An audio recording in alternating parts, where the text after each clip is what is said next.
It's the most important exam day at the Awakener School. Students enter the dungeon to hunt monsters and earn points. The higher the score, the better the academy they will enter. Everyone fights desperately, pushing themselves to the limit and grinding for every point. But while they struggle, our MC Tianmo relaxes and blissfully falls asleep. As time passes, his position on the scoreboard drops lower and lower until he ends up at the very bottom, and everyone begins to laugh at him. Then, 1 hour before the end, Tianmo finally wakes up. He pulls out a damn minigun and begins to annihilate everything in sight, dealing billions of damage by the second. He doesn't need to wait for cooldowns like the other students, thanks to his passive skills. That's why he could just relax while everyone else struggled. In a matter of minutes, an entire army of monsters is wiped out. In one moment, Tianmo's score rises from the very bottom straight to the top. When the exam ends, Tianmo stands in first place, leaving everyone else in complete shock. Even the principal didn't expect him to score that high. The truth is, our hero recently found himself in this world, a world exactly like his favorite game.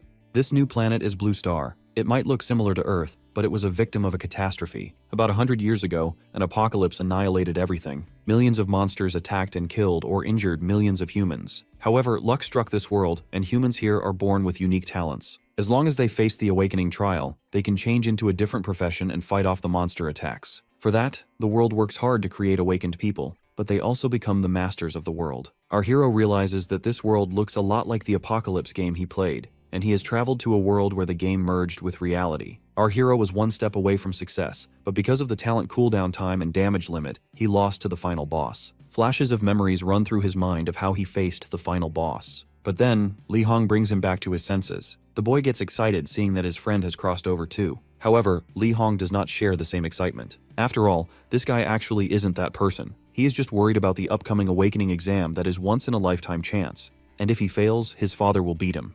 Tianmo realizes that his relationship with humans and living conditions seems different between the two worlds. He is a topper with clever answers, so Li Hong asks him to help him awaken his talent. Tianmo remembers the only way to awaken a talent in the game was to touch the awakening stone in the secret realm. Although the game and reality seem to be similar, and he has the game experience and skills, our hero is not too sure how much it is related. So he decides to confirm it himself first and tells Li Hong that he will think of something. Our boy heads to the practice field, where the other students talk about their battle strategies. He heads to the entrance to see how much reality and the game look alike. As his eyes adjust to the light, he sees the novice village of the apocalypse game and realizes it's more than just perfect. Suddenly, the system alerts that it detects a host and starts binding the transformation system. The system informs that 2 eligible active skills can be transformed into passive skills. Our Tianmo realizes that this system could be powerful if it's similar to the game. Since most of the apocalypse skills are active skills and have a cooldown limit, they can be counterattacked during deactivation. But the passive skill is permanent, so it has no cooldown limit and only triggering conditions. With the levels increasing, the triggering probability also increases infinitely, which is why it's rare. It was because of the cooldown limit that our hero failed to reach the top, but with this passive transformation, he can definitely make it. For his first ability, Tianmo activates the Ripple Slash. Using a powerful upward slash can attack the enemy in front, and releasing a split slash will cause multiple damage to the enemies in a 3-meter range. Tianmo transforms the skill to passive, which gives him a 30% chance of releasing Splitting Ripple when attacking. The Splitting Ripple turns into Sword Chi to attack and inflict damage on the enemy. As our hero admires his new skill upgrade, a level 3 Minotaur appears behind him. It is considered a difficult challenge in the practice field, but it's the perfect opportunity for Tianmo to test his skills. The Minotaur jumps at him. He swings his sword and throws the Minotaur flying. A blast goes off, but the Minotaur remains unscathed. The Minotaur starts attacking our protagonist, but as he dodges the attacks, he realizes he can't beat it in its super physical form. The beast lands a blow with his axe, but he blocks it, as he realizes that the blocking triggers the passive attack. He uses the forced Splitting Ripple Slash, and the Minotaur gets knocked away. The hero realizes converting the skill into passive changed the damage system, and with this, he can now definitely make up for the regrets of his previous life and successfully become God. After training for hours in the secret realm, Tianmo gains familiarity with the battle, and as long as he knows the secret realm for tomorrow's assessment, he can help Li Hong awaken his talent easily. The time comes to choose another active skill. Most newbies make the mistake of choosing an attack that is not strong enough and has a long cooldown time. Our hero's first skill is focused on attack power, so he decides to choose a second skill focusing on cooldown. He chooses weapon switching, which decreases weapon switching cooldown time by 30%. Tianmo then transforms it into a passive skill. The weapons inventory is filled with basic novice weapons, which solves his cooldown problem. Meanwhile, on the day of the assessment, Li Hong screams in excitement about the secret realm map that he acquired with his dad's money. They take a look at the Crevice of Flames map that Professor Liu chose. While Li Hong thinks its difficulty would be high, our hero knows that it has only level 3 to 10 monsters, so it should be easy. However, Li Hong has only managed to defeat a level 5 monster at best, so the back door is the only way for him. Meanwhile, the rich kid Mao Feng calls out Li Hong and tells him to give up on the assessment to avoid embarrassing his dad by losing. Li Hong gets angry and tries to confront Mao Feng, but Qianmo stops him. Mao Feng continues to provoke Li Hong. The main lead takes his leg out, causing him to fall to the ground. Mao Feng gets offended. He swings his fist at our guy, but our hero holds his fist like nothing. On top of that, our Qianmo challenges Mao Feng that Li Hong's result would be better than his. Mao Feng laughs at the ridiculous challenges and sets the term that the loser will run naked on the sports field for 10 rounds and call the opponent father 3 times. Everyone, including Li Hong, thinks it's a ridiculous challenge for Li Hong to go against a top student like Mao Feng. But then, the protagonist explains his plan to Li Hong, and he jumps in excitement, realizing that Mao Feng will call him father. Director Zhang Lei announces the beginning of the assessment. All the students walk through the entrance and enter the map. As Qianmo enters the Crevice of Flames, he finds the volcano familiar. He remembers the main monsters are evil beastmen and devils, and if he climbs up the volcano, he will find the final boss, Zaylan, at the peak. While our hero cherishes the familiar map, the beastmen monsters appear behind him. They run to attack him with a blade, but Qianmo dodges it with a near miss. The beastmen surround him, and he realizes that before, he controlled everything with a mouse and keyboard, and now he has to depend on his physical ability. He knows that it will be one tough one against 5. But then, the system recognizes Qianmo's experience in controls and transforms it into his body's reflexes. The revelation shocks him, and he can feel his body being different now. The beast runs to attack our hero, but he dodges, jumps back, and strikes the beast down. He realizes controlling his body now feels the same as controlling his character in the game. Our guy draws out his sword in confidence. The beastmen start running after him while he devises a plan to lure them all in and take them out in one go. As the beastmen gather, our hero uses the slide shovel to escape. He then uses Ripple Slash, his passive activates, and the beastmen get knocked away. Killing the beastmen levels up our Qianmo, and he realizes using special actions can increase EXP too. With so many primary skills and weapons, he finds this more interesting than the game. Meanwhile, the students see the stats board and see someone level up. They're surprised by Qianmo's ability to level up twice in just 5 minutes. Director Zhang Lei sees his progress too and grows eager to see what other surprises he holds. Qianmo continues to jump through the volcano until he comes across some familiar monsters. He sees the shadow mages, and if he remembers right, they had a bug related to them. If the hero takes advantage of the bug, he can take them out with a big strike instead of fighting one by one. But it comes with its own challenges, and if our guy can do it, it will be a smooth level up. He uses his hook gun to climb to the top of the cliff, and then uses a small flying dart that hits one of the shadow mages. Qianmo enters the battle state as they start looking for him. The shadow mages are a low-level monster, so they only have 2 types of magic, shadow arrows and summon hounds. The shadow mages use their shadow arrow and start looking for our guy, but he remains away from their field of view so they can't find him. They can't attack targets outside their field of view, so the first step proves to be a success. The next is taking advantage of the time when they cast their magic, which is exactly what our hero does. He uses the flying darts and kills their hounds. The Shadow Mage's hound summoning skill takes priority over the Shadow Arrow, so they can only summon their dogs. And it works. The Shadow Mages can't lock onto a target to attack, and they have to summon hounds. So, they will continue to do that even after recharging their magic points. The bug can lead to so many hounds summoned, and killing the Shadow Mages kills the dogs too. So this can help our hero gain experience instantly. While our hero takes a nap to let the hounds collect, the students check the scoreboard once again after 8 hours. They see Luo Jingjing switch her profession to firearms and be the first one to level 10, while Sun Ke becomes the swordsman. Director Zhang decides to take a look at Qianmo's rank, and as his eyes go lower and lower, the shock strikes him when he finds him at the bottom of the scoreboard. Some of the students think his level up was just luck, and he is not actually a genius. Director Zhang worries that at this rate, Qianmo won't even be able to reach level 6, let alone defeat the final boss and awaken a talent. With 4 hours left, the scoreboard suddenly updates, and our boy levels up once again. Here's what happened a minute ago. Qianmo woke up and found around 400 hounds accumulated. He took the Gatling gun and started firing blindly. As he finishes killing all the Shadow Mages and their hounds, he and his skills level up. The potential of the passive skill's growth makes Qianmo wonder if he will find a passive with a 100% trigger rate. The students cheer in excitement, seeing our hero jump to level 13 in a minute. They think this can easily put him in the top 3 countrywide. His teacher, Zhao Erlong, proudly announces himself as his teacher. However, Director Zhang scolds him for overlooking such a talent, but also admits that he was ignorant himself to overlook such an esteemed student in the history of Jiangcheng College. Meanwhile, as our hero exceeds level 10, he has to pick a profession. He had acquired all the god-level titles in the Apocalypse game, and there was only one class he hadn't tried: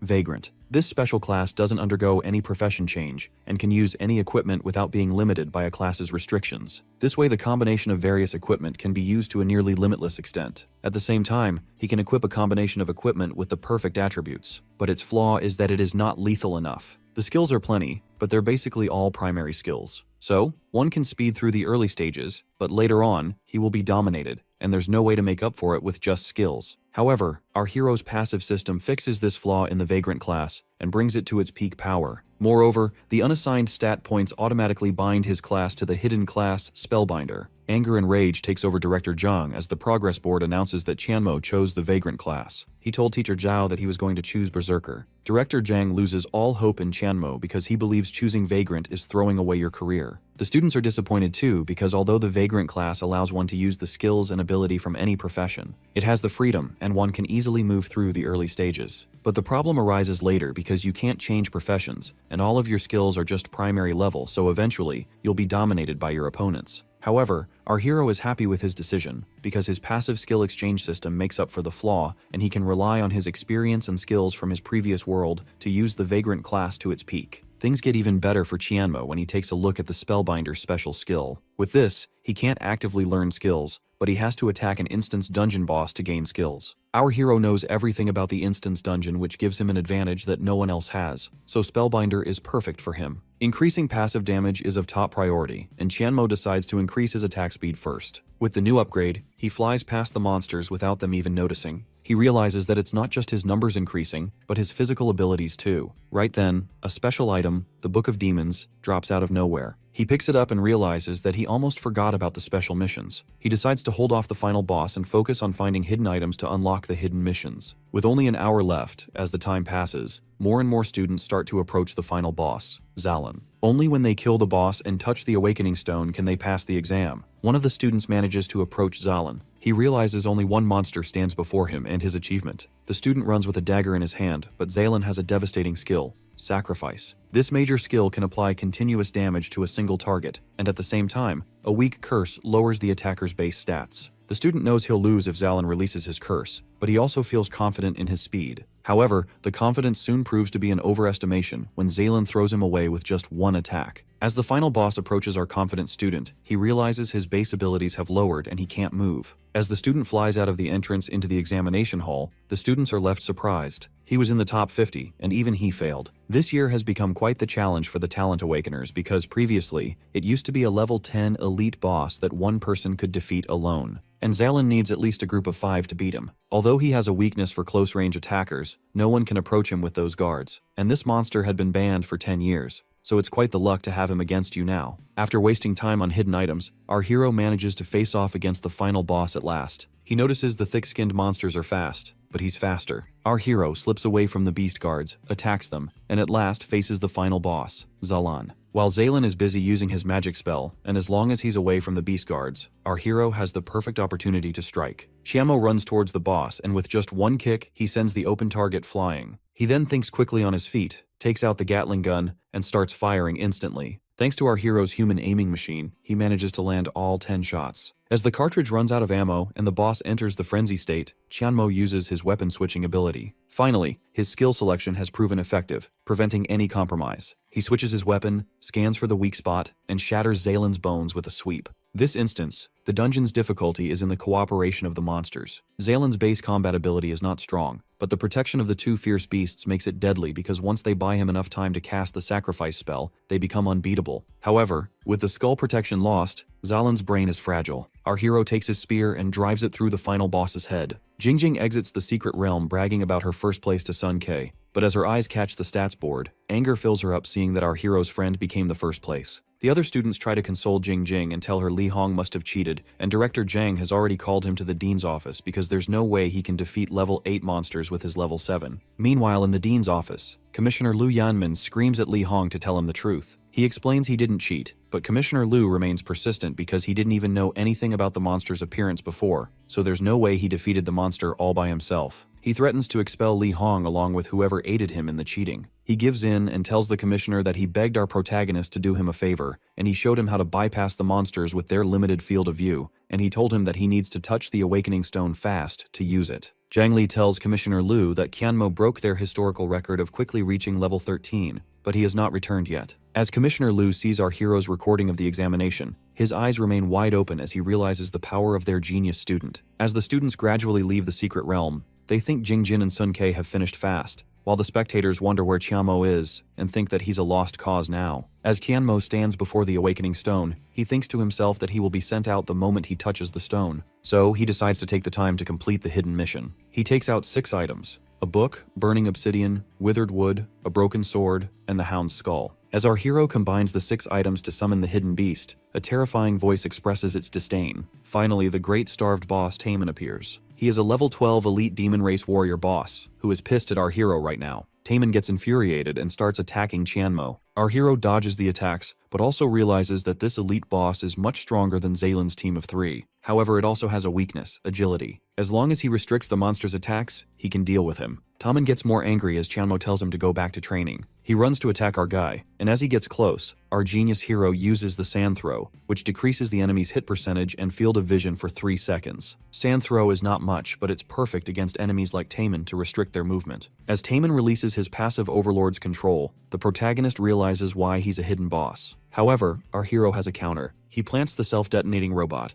performs a slide tackle to get close to the boss, but it's not enough to trip a heavy unit like Taemin. So, Qianmo hits him with an uppercut, which causes Taemin to enter into a state of dizziness, and then he uses a dagger to backstab, followed by a front kick that throws the monster on the self-detonating robot. The bomb goes boom, and Taemin gets knocked down. But before he could even think of getting up, our hero followed with more dagger attacks. With Taemin being restricted, he can't do any harm, no matter how strong he is. Qianmo uses his gun and blows the hidden boss to bits and pieces. The students scream in anger seeing Qianmo's name rise to the top. They think he is cheating because the ranking is arranged based on who completes the examination first. They think that's the only reason he is not coming out, because he's avoiding confrontation. So they wait once the time is up and everyone is sent out. However, Commissioner Liu is confident that Qianmo will come out before the time is up, and Director Zhang realizes he has never seen the commissioner so agitated before. With only a minute left, our hero still remains in the secret realm. Clearing all bosses has increased rewards by 30%, and restricting Taemin increases his EXP gain by 200%. Clearing the hidden mission was worth it,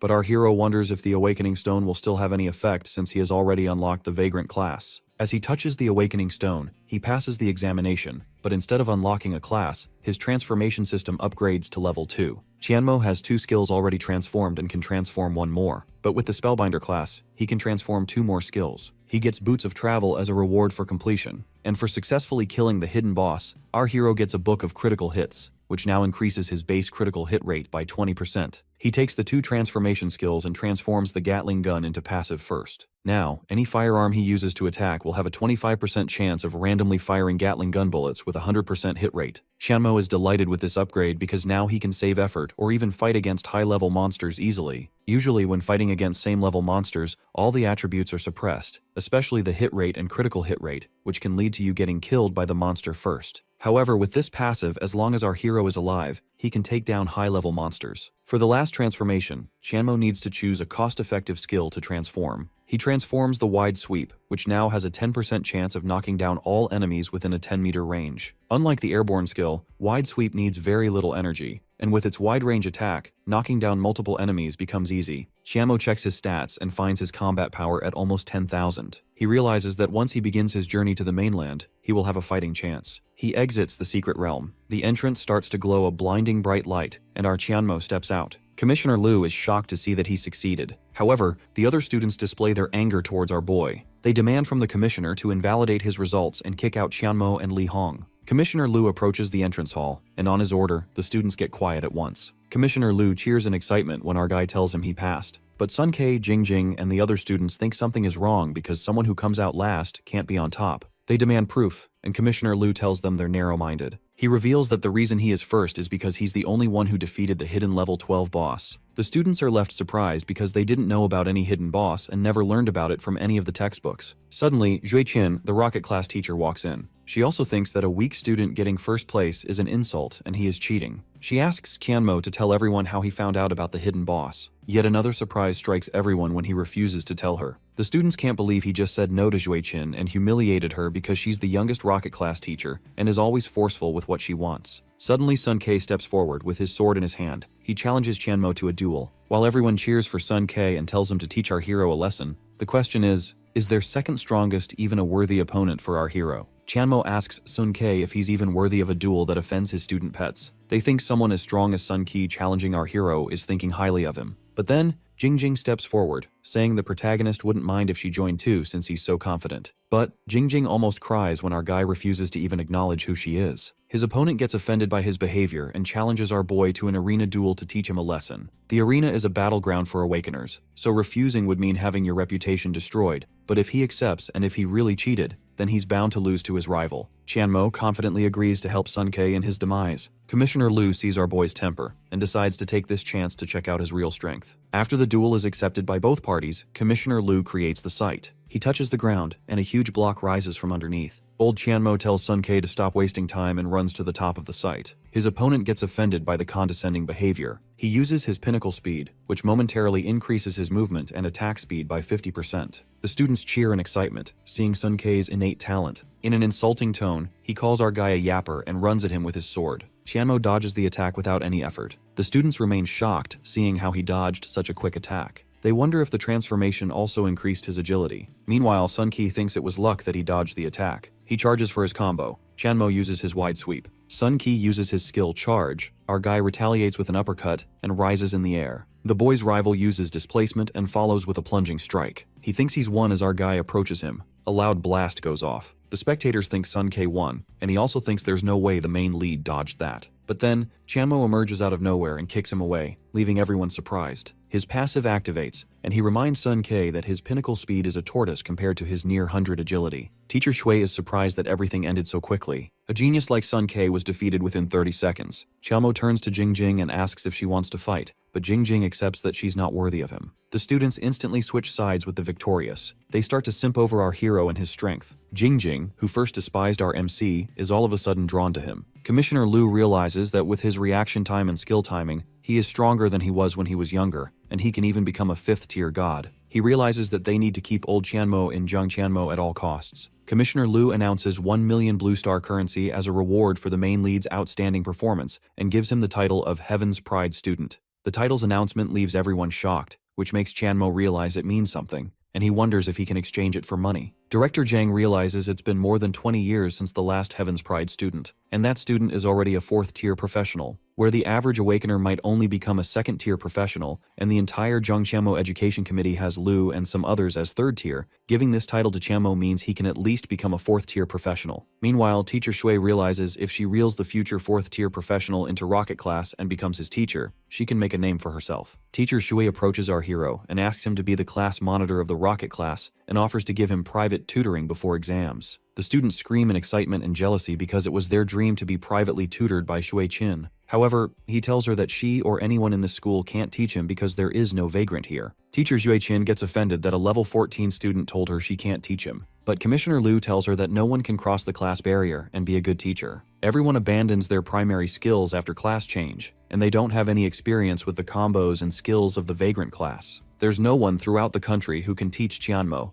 and he must face this journey alone. Commissioner Lu tells Tianmo that his journey is going to be filled with challenges, and he hopes that he won't regret this decision. Our guy assures him that he won't regret it because he chose this class, and what he doesn't know is that he has the passive transformation system to support him. Since the school does not have any teachers for Tianmo, Commissioner Lu allows him to self-study and tells him he looks forward to his performance during the unified examination that is about to happen in a month. The unified examination is for the country to filter through the awakeners and find geniuses. All the awakeners throughout the country gather for a showdown at a designated time. Afterwards, participants will receive resources and rewards based on their placement. The students simp over Tianmo's unprecedented achievement of gaining permission for self-study, but he wants one other thing, the 1 million Blue Star currency. Meanwhile, the press starts publishing about the feats of the Heaven's Pride student. The media asks director Jung about Chanmo's future plans and asks to interview him, but director Jung tells them that he is not currently at the school. At the Apocalypse Management Association, our boy goes through the processes needed to enter the apocalypse. 100 years ago, when the monsters first descended onto the blue star from the void,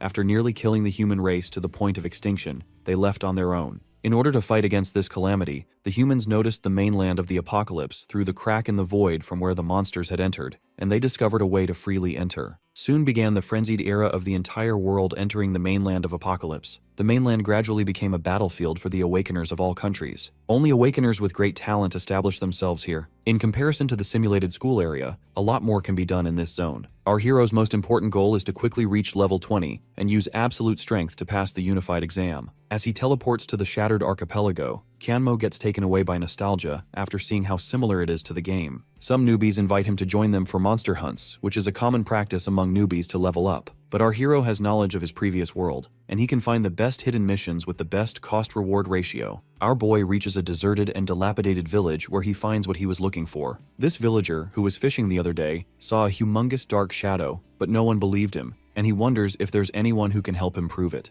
The hero finds the mission of disappearing Dark Shadow. No one other than Chanmo can find this mission, and it not just gives a lot of experience, but also grants additional rewards for gaining extremely useful novice weapons. Meanwhile, at the disastrous beach, a core monster killing spot renowned for mutant sea turtles, a group of people hunt monsters when one of them strikes his own people with a molten fireball. They call out Ding Hong for openly breaking rules, stealing monsters, and hunting others. Ding Hong takes over the beach and tells them the monsters on their side belong to them. Huang Tian gets furious because the beach is public property. Ding Hong threatens them if they don't back down. Huang Tian's friends try to convince him and drag him away because they're no match for Ding Hong. But then, Zhao Yanir shifts his attention to another vagrant hunting the monsters. As they lay their eyes on Chanmo, they think he is just some garbage vagrant and run to teach him a lesson. They devise a plan to attract the monsters while the other two use snowstorms to steal monster kills. Our hero realizes they want to steal kills with the mage's wide area of attack, but he knows about the ownership rights setting. The first person to deplete the monster's energy by a set amount will gain the ownership rights, and under these rights, the other players killing the monsters will not get any rewards. Most people have no way to counter this issue, but our hero is no ordinary person. As long as he deals triple the damage of their combined damage, he will have the ownership rights. But he also needs to lower their health while leaving the aggro target unchanged in order to steal the monsters. Because once it changes, Chanmo will be instantly targeted. As a close quarters class, he has no way to kite the enemies, so he will have to utilize their mage's controlling skills. He uses his flash step and rushes towards the monsters. The other players see Chanmo rush towards the monster group and attempt to steal the kills. Dong Hong thinks our guy is way in over his head for trying to steal the ownership rights, and thinks they can get rid of him with the mage's wide area attack. They use the snowstorm to use its freezing effect to slow down the movement speed. There is a penalty for dying in the world of Apocalypse. When one dies, their level will decrease, and if the death count reaches a certain point, they will no longer revive. While Dong Hong and his underlings think Chanmo has succumbed to his fate, they start to hear loud bangs coming from the snowstorm. They are all surprised to see that he survived because the combined casting of a snowstorm by such a high-level mage is strong enough to kill anyone of the same level. Dong Hong orders his underlings to cast another snowstorm spell to finish the job this time. However, earlier when the snowstorm was beginning to be cast, our hero used his fast attack to trigger the passive ripple slash, and with that, he managed to avoid the snowstorm's damage. Then he used the snowstorm's slowing effect to use the Gatling gun to shoot from a stationary spot. And with its 25% chance of passive activation, each bullet will have a chance of activating it. The Gatling gun's passive activates, and to everyone's surprise, Chanmo actually managed to steal all the monsters. They wonder how he managed to fire it continuously when the gun has an 8-second cooldown time. Dong Hong is surprised when he finds out that our hero actually managed to get the ownership rights. With the snowstorm almost at the end, Chanmo stole the ownership rights. As the snowstorm ends, the mutant turtles start to die, and our hero gains the mutant sea turtles' tails. However, stealing the kills pisses off Dong Hong,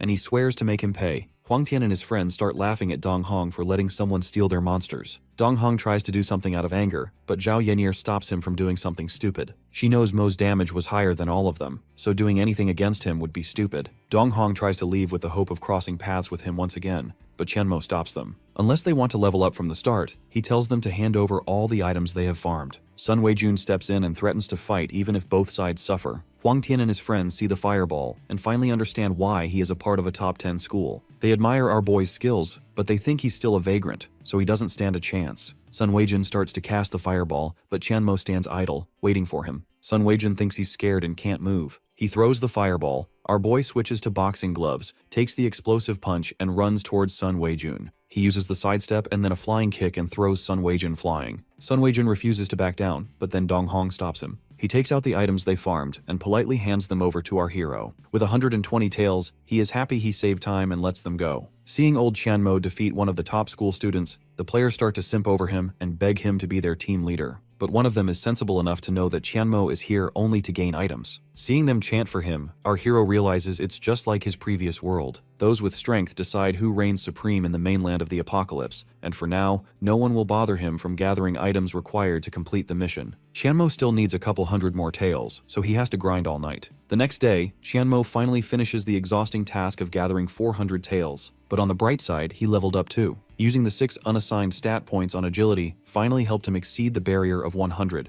and with the combat power of 10,000, it's an achievement that not even a lot of new first-year students can achieve. With the items finished, our hero decides to get the novice weapon. Meanwhile, back at Moling University, Dong Hong's friends try to make some sense of him. They tell him they can't be too careless against this new student, because his movement skills are too unusual. Zhao Yuren tells him she managed to find someone to keep an eye on our hero so he can't run now, and Sun Weijun tells him that the top 30 first-year students have also agreed to help. However, they have yet one person left, the provincial top scorer, Gu Yunfei. It's rumored that he not only has an S-rank talent, abundant magic power, but he reached level 21 in just a year and became the undisputed strongest new student. However, the problem is whether or not Dong Hong can recruit someone who won't do favors for anyone. For that, the answer is money, and if he says no, he needs more money. Suddenly, a fire blast goes off, and Gong Hong acknowledges Gu Yunfei's skills. No one comes to the deserted area, so Gu Yunfei asks Gong Hong why he's here. Before Gong Hong could fully explain the combat, Gu Yunfei refused to join. He then tries to bribe him with money and resources needed to undergo class changes as Gun Yunfei is about to, but he still refuses. Gong Hong then reveals the truth about how he got humiliated by a level 14 student whose power was higher than all three of them combined. He tries to convince him. Gu Yunfei keeps refusing, but then, hearing that the opponent is a vagrant, catches his attention. He used to think all the students in the province were trash, but he's delighted to learn that someone caught his interest. Collecting the tails was only the first step of the hidden mission, and now Qianmo needs the best set of fishing gear, and for that, he visits the fishing gear store. Lucky for him, he acquired 100 gold coins from the 3 idiots the other day, and this saves him from the trouble of exchanging the blue star currency that he obtained from the school. The shopkeeper tells him all the prices are listed, but then as he lays his eyes on the customer, he thinks he's one of those know-nothing idiots. He explains to Qianmo that the most important part is to match the fishing gear with the bait. He thinks only a layman would ask for the most expensive product. Qianmo sees that the shop doesn't have high-quality fishing gear and bait, so he decides to get the exquisite black bamboo fishing rod and 10 high-grade bloodworms. The shopkeeper is suddenly surprised to see that his layman customer chose the best equipment in under a minute, and his tone shows that he's used better gear before. He wonders if his customer is a fishing expert, but at the same time, he knows there's no way one could gain such extensive knowledge at that age. Joe-hee introduces himself and asks our protagonist if he comes from a fishing family. However, the shopkeeper is mistaken because in Qianmo's previous world, this gear was pretty much the most optimal novice choice to have. The shopkeeper thinks it would be a good idea to have good terms with someone like our protagonist, so he decides to sell the gear at 10 gold coins to him and tells him to come to him if he wants to sell some fish in the future. With the sea turtle tails and the fishing gear, Qianmo heads to the beach. However, he still needs one thing, and according to his memory, it should be on the small island ahead. A new rare boss spawns every 3 days, and although the novice village is nearby, most novice players won't be able to deal with it, so there won't be many people there. What our hero needs from the boss's drop is the item that allows one to breathe underwater. In order to guarantee the success of the mission Disappearing Dark Shadow, this item is absolutely necessary. Our hero jumps into the sea, but it's important to notice that one can only stay underwater for 2 minutes, and after the time limit is exceeded, he will take damage of 10% equivalent to health. So no matter how much health one has, he can only survive 10 seconds at best. On top of that, being underwater will also attract monsters. No one under ordinary circumstances dares to enter the water, which is why people are impressed seeing our hero jump in. The 2 spies begin to wonder if they should follow our guy in the water. The greed for rewards and the fact that there aren't many dangerous monsters in the area are enough to convince them. They decide to find a place with no one around and jump in the water. Meanwhile, on a small island within the shattered archipelago, the spies continue to follow him at a distance to avoid getting caught, because that much reward speaks for Chanmo's strength. At last, our hero reaches his location. The lines on the floor start to glow, and as luck would have it, he found another novice staff. The sticky radioactive dust monster rises. Our hero attacks with his new weapon. The monster roars and attacks with the corrosive mud. Getting hit with the corrosive mud can cause him to slow down by 30% and get a 50-point damage reduction stacked. One hit could cause Chanmo to lose more than half of his damage output, so he continues to dodge the attacks. He switches the weapon to a longsword, triggers the passive ripple slash, and deals extensive damage to the monster. The monster releases a radioactive cloud that can deal damage every second when poisoned. The monster has various skills that make it difficult to get close to, but its weakness is its slow movement. Our hero takes out his Gatling gun and starts firing. The passive gets triggered. He continues to fire, and at last the monster falls. At last, Chanmo gains the watervine staff that allows him to breathe underwater. With all the preparation complete, our hero decides it's time to fish the disappearing dark shadow. What lies ahead is a difficult battle with the novice village's strongest hidden boss, and all the preparation was for Chanmo to increase his chances of completing the mission. While he looks out at the sea, he notices the spies that have been following him. He decides to make them wait and jumps inside the water with his watervine staff that allows him to breathe underwater. After waiting for 4 hours, the spies grow tired, but they think their target couldn't have gone anywhere because the vast sea surrounds them. One of them suggests going up to take a look, because there's a possibility some monsters might have killed him already. They search the whole island and realize he's nowhere to be found. They inform Zhao Yaner that their target escaped as they realize they have provoked someone they shouldn't have. Chanmo goes to Shattered Archipelago's fishing spot to trigger the later part of his mission. He reaches the spot to find someone already fishing there. Upon trying, he can't get to know the stats of the guy. He remembers about the rule of low levels not being able to see higher level stats due to huge level gaps. He gets cautious when the man tells him that he'll make space for him. He tells him that it's good to be cautious, and he can easily take over him. Chanmo sits down and thinks that he'll fish until the man leaves so he could continue with his mission. The man thinks how Chanmo didn't try anything, so he must be sensible. After some time, Chanmo got an 8-pound fish as he thinks how his fishing skills were impressive in his previous world. The man also compliments his luck as Chanmo gets one fish after another. After seeing our boy catch so many, he begins to curse his own rotten luck for not getting a single until now. He tells him that he's never met a genius like him, and asks him to teach him some tricks. Chanmo smilingly tells him a few tricks as the man calls him admirable. He cautiously says that not only his fishing skills but other skills are also impressive as he tries to attack him. But Chanmo quickly takes out his weapon, and the man asks about him choosing to be a vagrant. He answers himself that with his unmatched talents he chose the right thing, and asks him if he can take him as Chanmo's master. He politely declines, saying he will walk this path alone. The man doesn't insist anymore but gives him a ring to ask for his help whenever he wants. Our guy thinks how old people still use these stuff to pass messages. The group chat to annihilate Chanmo informs about his whereabouts as the students of Malang University get out to finally hunt him down. The students exclaim how Dong Hong is leading in the front while Gu Yunfei is at the back. They exclaim how this is the perfect lineup to take down any final boss. Gu Yunfei sends the first group to test the waters with Chanmo as Xiao Zhang, a Stage 2 Awakener from the Management Association, informs Wu Zhonglei about their plans of capturing Chanmo. Mr. Wu orders them to follow him and report if anything bad happens. Chanmo continues to fish as he can achieve his prize once he hits the target. The first group comes behind him, provoking him to a fight. Our hero mocks them as he continues to fish. Ding Hong exclaims how he has offended Malang University, and they will kill him until he reaches the first level. Just then, our guy takes out an unknown object from the sea as he brings out a hidden boss, Prince Nazjak of level 22 Elite Chieftain. Everyone gets scared as they watch him approaching them. Someone from the crowd shouts that they can overwhelm the monster with sheer numbers, as Nazjak takes out the front line in one slash. Gu Yunfei tries to take it down. Chanmo thinks how Ding Hong has used some of his brain to attack him this time, but he knows it's all futile. The three mages attack Chanmo as he takes them down with double speed and switching weapons, surprising the students. The boss moves into the second berserk phase as he takes down the mages and others in the water with itself. Chanmo gets happy even thinking that Nazjak has entered the second stage. When 30 seconds of immobile invincibility remain, Prince Nazjak looms over the battlefield. The classmates ask Yunfei how unfavorable this area is for their mages, pointing out that staying underwater for long is impossible, and eventually, they would need to surface for air. Some suggest abandoning any attempt to kill Chanmo, reasoning that Nazjak would kill him anyway. Yunfei thinks about how unlucky it is for them to encounter this boss here, especially when Chanmo is so close to achieving his goal. He instructs everyone to leave and says that he will be paying Nazjak a visit himself. Another voice orders anyone feeling uneasy to retreat, noting that their priority should be killing Chanmo and ignoring Nazjak. The mages begin launching attacks at Chanmo, who muses over their audacity to challenge him. He notices the countdown nearing its end and deflects their attacks effortlessly. then glances upward to find the monster has vanished. Suddenly, the boss enters its second phase, creating whirlpools that pull everyone toward it. Chaos ensues, with many begging for help. Ding Hong tries to burn the boss, but his fire skills lose effectiveness underwater. Recognizing that they cannot defeat anyone with their current abilities, they decide to retreat. Their escape infuriates the boss further, and it unleashes freezing currents, trapping them underwater. Oxygen runs out, resulting in death. Yunfei vows to claim Qianmo when he respawns. That leaves only Qianmo and the boss. The boss lunges at Qianmo, but he raises a shield around himself. He activates Voyage Boots, a gift received earlier, to close the distance quickly. Switching to his one-handed sword, he strikes Nazjak, piercing through it. The monster screeches as Qianmo switches to a gun and fires repeatedly. When Nazjak's health reaches 101,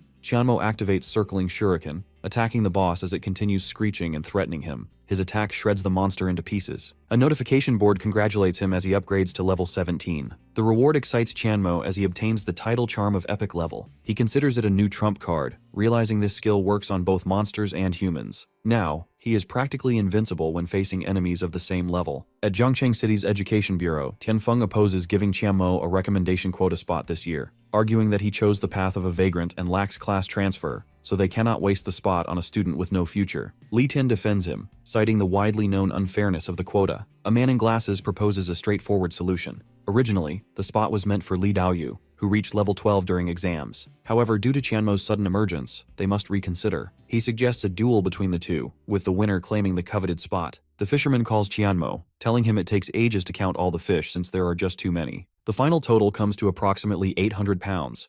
He laughs and asks if Qianmo is the fishing immortal himself. Qianmo smiles in satisfaction, pleased with the massive haul and the stream of gold coins filling his inventory. Just then, his eyes drift toward the television, where a breaking announcement flashes about Zhongcheng College's recommendation spot. The fisherman remarks that it's the hottest topic everywhere. People are talking about how Zhongcheng College and Fengshui College have agreed to hold an inter-school competition to determine who gets the position. Qianmo frowns, wondering why no one told him something so crucial. He checks his call logs and freezes at the sight of 99+ missed calls from Zhenglei. He remembers how he muted his phone after the last examination to avoid spam calls and realizes his mistake. On screen, the announcer outlines the duel's rules. The contest will have 2 rounds, the first worth 10 points, the second consisting of consecutive duels for 20 points, with the last fighter standing claiming the recommendation spot. At the stadium, the competition begins as the announcer calls both sides forward. Zhongcheng College fields a team of grappler, mage, gunner, priest, and berserker. Opposite them, Fengshui College steps in with knights, swordsmen, warlocks, assassins, and mixed martial artists. The crowd erupts in cheers, discussing the lineup. Many recognize Li Daoyu leading Fengshui's team, while others notice Qianmo's absence. Tianfeng mocks him publicly for not showing up, while Mr. Lu sits in silence, clearly tense. Li Daoyu smirks at Jingjing, taunting her that Qianmo is too cowardly to appear. Jingjing clenches her fists, frustrated, wondering where he is when everyone is fighting for his spot. She rallies her team, emphasizing that they must protect the priest, since Fengshui's side lacks a healer. Their survival depends on it. The signal sounds and the battle begins. Jingjing charges forward, striking first, while the grappler launches an attack that the knight narrowly dodges. Suddenly, the assassin vanishes with invisibility and reappears behind Jingjing, striking her down. She gasps, confused, asking why she was targeted instead of the priest. Before anyone can react, Li Daoyu raises his staff and casts Lightning Ball in just 3 seconds, stunning the crowd. It should be impossible with his casting speed reduced by 30%. The lightning hits Jingjing squarely, and she collapses, unconscious. The referee calls for an immediate halt, warning that she needs treatment or she'll die. The audience murmurs in shock, assuming Zhongcheng College is finished. Tianfeng laughs, mocking Mr. Lu again, but Mr. Lu's voice stays calm as he says the match isn't over yet. The officials keep trying to reach Qianmo by phone. Things spiral further as the last Zhongcheng student is struck by a Fengshui fighter and sent flying. Before she crashes, Qianmo suddenly appears out of nowhere, catching her midair. The entire stadium falls silent in disbelief. Standing firm, Qianmo announces that the match will continue. He draws his gun, aims, and instantly kills the charging enemy with a single shot. The crowd explodes in gasps and cheers. Qianmo lowers his weapon, eyes steady, and calls out coldly for the next challenger. Spectators rush to check his status panel, only to find that he has somehow reached level 17 in just 3 days. Murmurs rise into wild applause as everyone praises him in awe. Lu finally exhales, relief flooding his face as he allows himself the smallest of smiles. Tianfeng argues heatedly with Mr. Lu, accusing him of doing something underhanded to help Qianmo reach level 17 as a vagrant. He can't believe even he wasn't informed about Qianmo's current rank. On the battlefield, Zhou Luqi steps forward and introduces himself to our hero. He mutters how unfair it feels that his teammates get to face rookies while he has to challenge Qianmo. He politely asks for a few pointers, and our guy replies evenly, telling him to make the first move. Joe vanishes with his invisibility skill, but Chiamo immediately senses him, using an aloe trick to detect the assassin's position before counterattacking in a blur of motion. The crowd erupts in cheers, amazed that none of their instructors ever taught such a technique. Spectators from outside the school whisper among themselves, saying that Zhangcheng College must be channeling all its teachings into one prodigy to set an example and inspire other students to grow stronger. After a tense 10 minutes, the score evens out at 19-19. A member of Feng Shua's team rushes to the lounge to report to Li Daoyu that Qianmo has appeared, and that he's swiftly taking down their teammates one by one. Li Daoyu jumps up in disbelief, thinking it's impossible. Back in the arena, the crowd roars in excitement, shouting that they're witnessing a miracle unfold before their eyes. The mixed martial artist steps forward next, trembling as he realizes how unlucky he is to face Qianmo last. Just then, Li Daoyu storms into the arena, accusing Qianmo of bullying a mere level 10 student and demanding that he fight him instead. The administration quickly intervenes, warning Daoyu that once he leaves the waiting zone, he forfeits his eligibility to fight. The crowd begins murmuring about Qianmo's reduced casting speed due to his rank. After a short debate, both sides agree that the remaining 2 fighters from Feng Shua College will face Qianmo together. Daoyu whispers to his teammate to rush Qianmo recklessly and leave the rest to him. The attacker charges forward, but Qianmo sidesteps and delivers a swift, crushing punch that sends the opponent flying across the stage. The audience explodes in applause, praising Qianmo's skill. Li Daoyu immediately casts Lightning Ball again, and Qianmo narrows his eyes, sensing something off about the attack. Daoyu smirks, saying it's already too late for him to react. Qianmo analyzes the timing in his mind.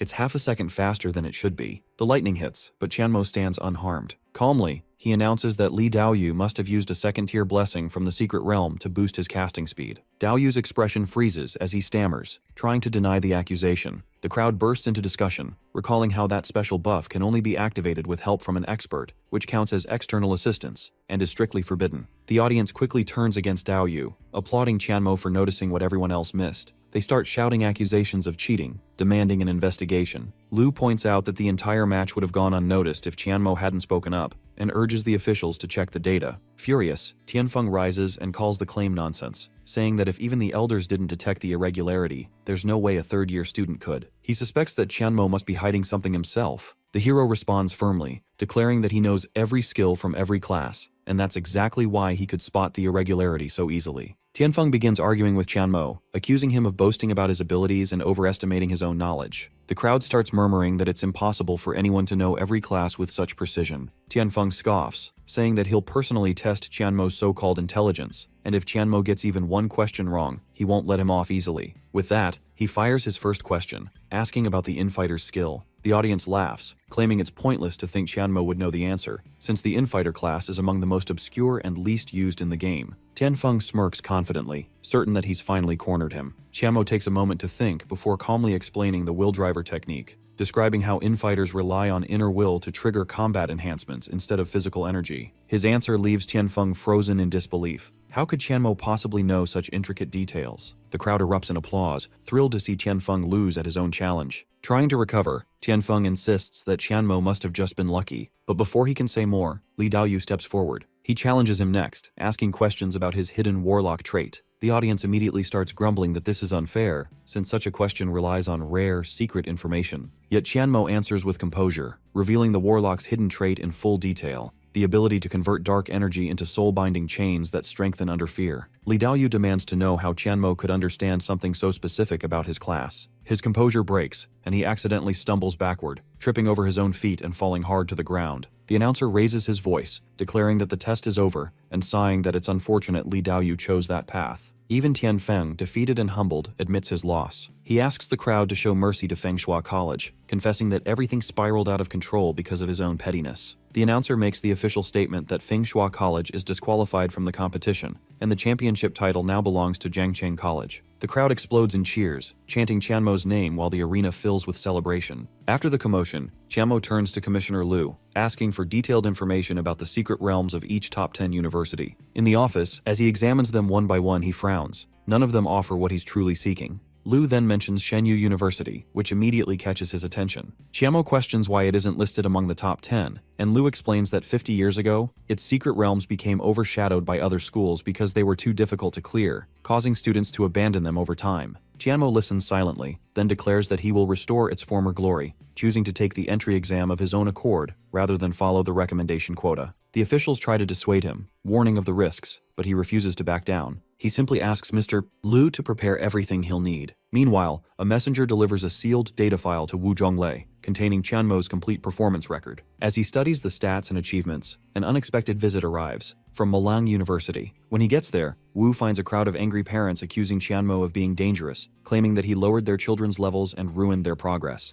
Hongshan, one of the representatives, demands that Wu hand over Qianmo's data for further investigation. Wu defends him, explaining firmly that it wasn't Qianmo's fault, that the other students provoked him first. Hongshan refuses to accept it and keeps pressing for the files. Wu, thinking fast, replies that he has already requested authorization from the head office, only for the request to be instantly rejected. Seeing the growing tension, Wu addresses the crowd, urging the parents to think about their own children's growth instead of dragging another student down. Hongshan eventually apologizes and tries to smooth things over by discreetly offering him a level 60 black card as compensation. Wu declines the gesture, his mind focused solely on one thought: protecting Qianmo, no matter what it takes. Mr. Liu apologizes that even after doing all they could, they were only able to collect a third of the materials Qianmo had asked for. He tells them that even collecting resources from all the schools within the city wouldn't be enough. Mo stands up, thanks them, and says he has a more urgent matter to attend to, so he'll leave first. They try to stop him, saying he looks like he's about to do something dangerous, but Qianmo doesn't listen. They just warn him to be cautious if he's planning something daring. Liu asks if he wants the materials to make some sort of equipment. Qianmo replies that he will make an equipment that will surpass all the weapons of this era. At Fengshui University, a notice from the Education Commission arrives. It states that they will receive reduced resources and have honest remand for 3 years as punishment.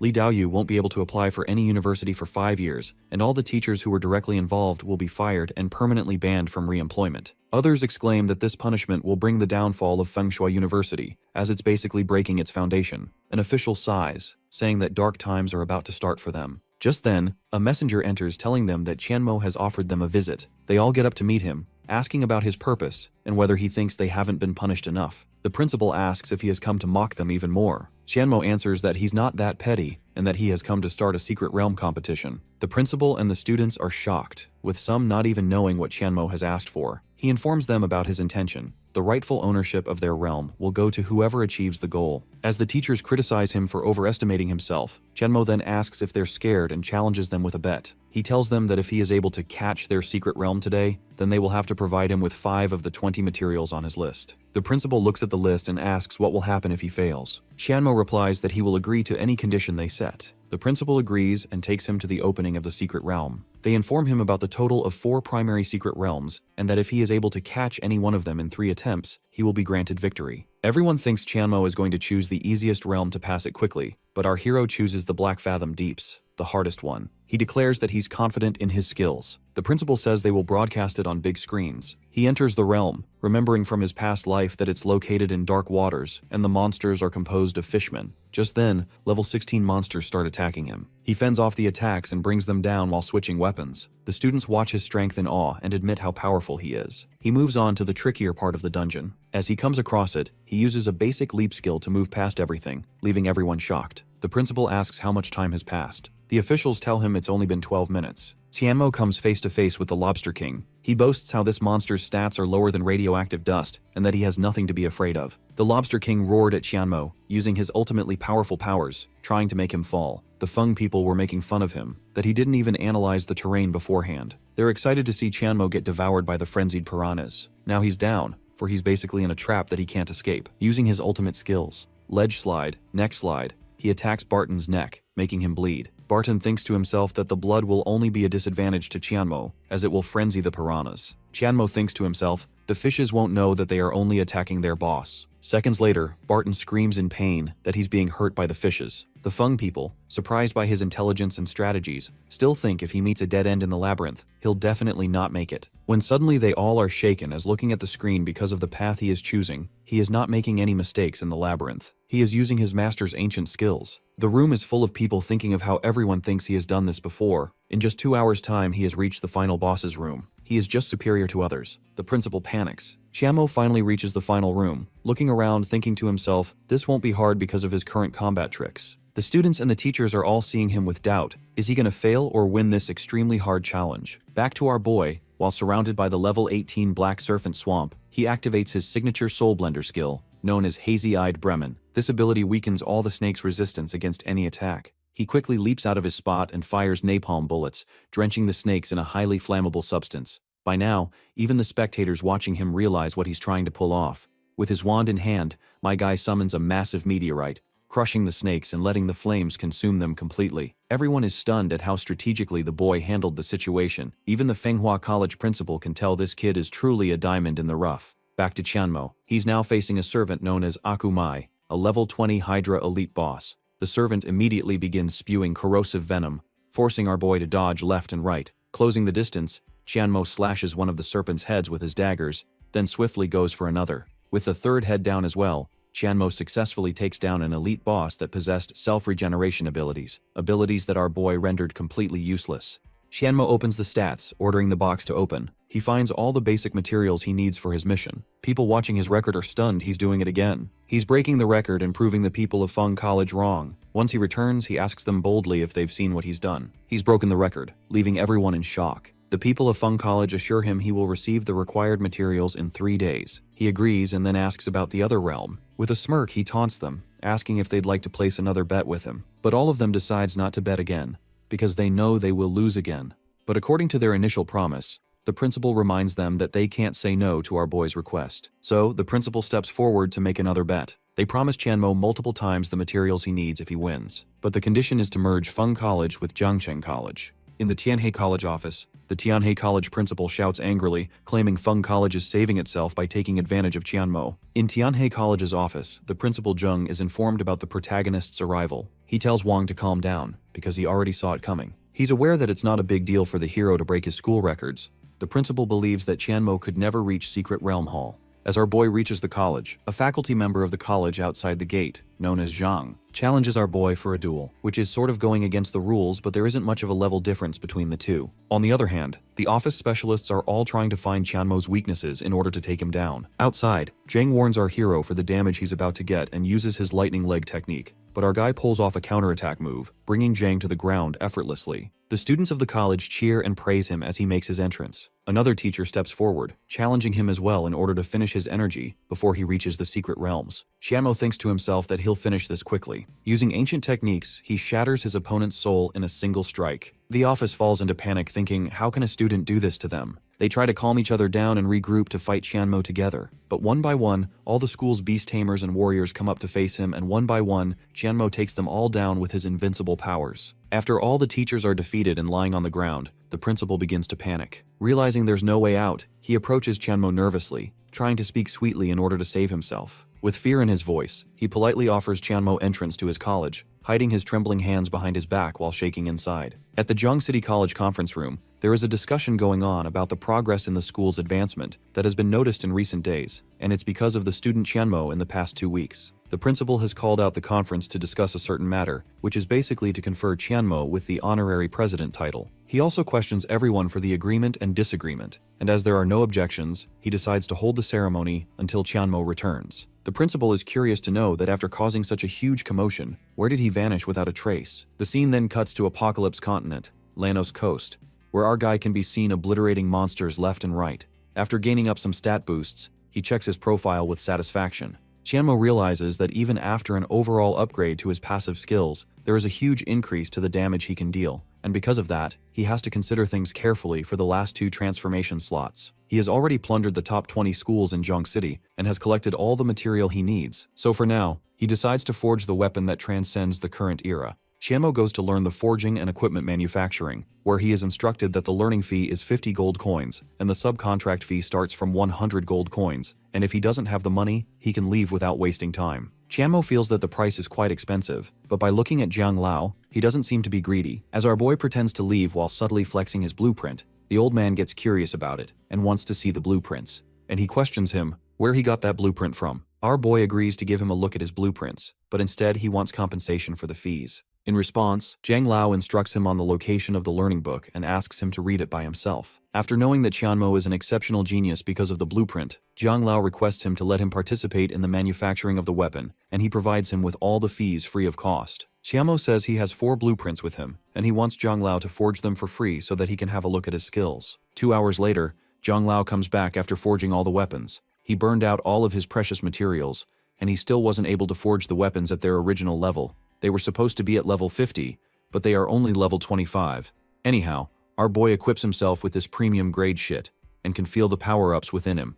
We then cut to this guy, Huan Tian, here in the town to meet the old man Zhang Lao. As he walks, he reflects how skillful this old coot really is. Many people used to beg him for forging equipment regardless of the price. Suddenly, he picks up the loud yelling of someone, and that someone is our guy lecturing the old man. Naturally, Huang Tian is shocked to see someone lecturing the old man like this. He then waves his hand to grab their attention. Looking at him, our boy gets excited. Huang Tian is Qianmo's teammate from a previous life who had level 98. The old man notices this new fellow and insists him to leave at once as he is busy today. But Qianmo interjects and wants the old man to prove himself by forging a test weapon for this guy. With no choice, the old man gets to the work, and after a while, he presents the new weapon. This new weapon turned out to be great. With that in mind, our boy decides to finally forge the high-grade shit he came here for. At 2 a.m. in the midnight, the forging completes, and the weapon emits a brilliant light despite being just in the first stage. The weapon is known as Thousand-Bladed Umbrella. Qianmo realizes that his base damage is 25% higher than in his previous life, and according to him, no one is going to expect a level 20 student to have a weapon with a base damage of 150. Zhang Lao is shocked to see such an exquisite design, as he took part in forging it. The weapon is even able to change its form actively, dropping the jaws of both Huang Tian and Zhang Lao. At the Razor Wetland, Qianmo sets up the remaining 2 transformation slots first. He transforms the Void Sphere of an Elementalist, which gets a high improvement after transforming it into a passive skill. When it comes to the second transformation slot, he wants to leave that for a status skill, but he's a little confused if the system is going to transform that successfully or not. He gives that a try and chooses a Dazzle Mark, as it increases the damage of Dark Element skills and is going to work well together with the Void Sphere. And as the status skill is transformed into a passive skill, the time limit gets completely removed, and even the specific skill for activation is no longer needed. People there discuss that Qianmo is really a vagrant and thinks that no one is going to form a party with him even at a low-rank secret realm. In the meanwhile, Hong Tian appears. People admire him, as he is the most talented sword soul in the country in the past 30 years, and they try to figure out that maybe he is there to set a record for the secret realm. Then, he goes on to join our boy. Now the people want to know what's so special about that vagrant. Before we proceed further, here is a little lore dump. According to the legends, the formation of the 2 secret realms is related to the ancient demigod Nijikamu. A group of Quillboars came to possess intelligence, and they became the believers of Nijikamu. Back to the main story. Qianmo wants Huang Tian to have a competition, as they are both going to choose a path and see who can kill the boss and return there first. Huang Tian notices that there are more monsters on the left side rather than the right, and as for Qianmo's safety, he decides to go towards the left side. But our boy takes the left side first and begins dashing down. With no choice, Huang Tian takes the right and encounters 4 boar monsters.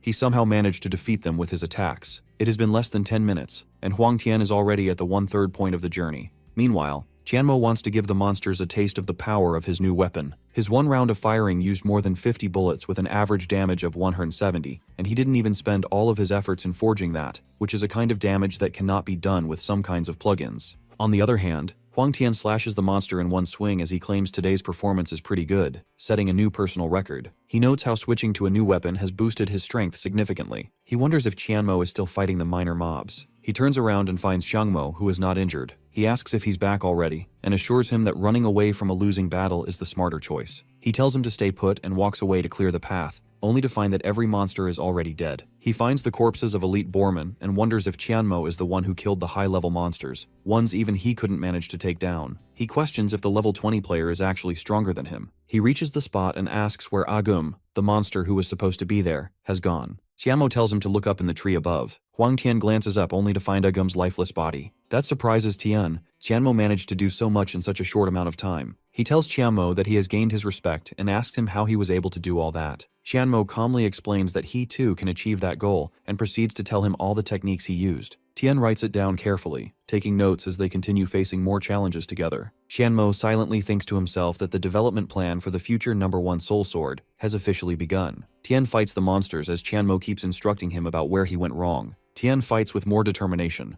noticing how Qianmo seems familiar with every move he makes already, as if he's studied him thoroughly. He comes face to face with a monster about to hit him, but Qianmo swiftly kills it off, causing Tian to be thrown back. Qianmo taunts him, smirking slightly, as Tian praises our boy's sword skills and admits that he can't become freakish like him in just one fight. Tianmo tells him that his instincts often overlook minor damages while he's fighting, and that messes up his rhythm. He teaches him that true timing is about accuracy rather than speed. Tian stands up, keeping that in mind. Tianmo further assures his friend that he will eventually become this continent's greatest swords god with time. In the next fight, Tian keeps all the teachings in mind. He waits for the right moment, calculates the perfect opportunity, and successfully lands a precise hit, killing the monster instantly. Tian exclaims that Tianmo could easily become a grade director at the Blue Sky Academy with skills like that. Tianmo offers him another challenge, telling him about a monster called Calgar and its 4 unique skills. He instructs Tian to interrupt all its non-damaging skills, and assures him that the fight won't take that long if done right. As he finishes explaining the strategy, Tianmo strides confidently toward the monster, taking out his battle spear. With steady eyes and a firm grip, he thinks to himself that today, Calgar's blood will sharpen his blade. Before attacking, he also needs to take the fact into account that this beast has healing abilities. He thinks his short-range attacks alone won't be enough to defeat him. To counter this, he launches an AoE attack, one that doesn't target a single enemy but damages everyone within its range. It turns out to be a critical attack, significantly reducing Calgar's power and causing him to bleed. A system prompt notifies that a dazzle mark has been initiated, which makes Tianmo grin with satisfaction, proud that his move struck accurately and minimized Calgar's damage output. Calgar roars furiously, proclaiming that he won't spare a single human in the name of his god, Nijikamu. He stomps the ground violently, causing tremors, and begins healing himself again. Tianmo grows increasingly annoyed and tells Lao Huang to jump in now, as his mana is nearly depleted. By the way, we will be calling Huang Tian as Lao Huang, because the translations has changed his name. Lao Huang manages to interrupt Calgar's healing art just in time and smiles, thinking he succeeded. However, to his dismay, Calgar suddenly begins healing at an even faster rate, quickly restoring 1500 EXP. Huang stares in disbelief, complaining internally about how unfair the fight seems. The two of them continue attacking relentlessly. Huang uses his Ghost Slash to halt the healing temporarily, but Calgar restarts the process, frustrating them both. Eventually, Huang unleashes a more powerful upward move, the Flowing Heart Slash, which disrupts the heal once more. They finally resort to using their forbidden techniques and critical strikes, managing to shatter Calgar into pieces. As he dies, Calgar mutters praise for their strength. Huang compliments Tianmo's skill, secretly thinking about how Tianmo always manages to achieve such feats and fantasizes about ruling the Tianqi state if they continue working like this. Pointing toward a distant base camp, Huang explains that their next mission is even more dangerous. They must face 100 boarmen to rescue a wrapped goblin. He adds that if they succeed, they will break a record. Tianmo, ever daring, wonders aloud if Huang is ready for such a thrill, then abruptly kicks him off a cliff. Huang tumbles down, colliding with an elite boarman and spotting the goblin trapped nearby. He grabs the goblin and begins fleeing as an army of boarmen chases after him. As he sprints, he sees Tianmo building an ice wall to shield the goblin. While our boy holds them off, Huang asks in disbelief how he plans to take on all the boarmen alone. He, calm and smiling, claims he has gathered them all in one place. My guy switches to a 3-point machine gun and starts firing, bouncing back with the help of the recoil, reaching Huang in just a second. Confused, Huang watches as he suddenly switches weapons again, this time to a staff, casting void spheres that deal massive critical damage. The spheres only last 4 seconds and have a 15-second cooldown,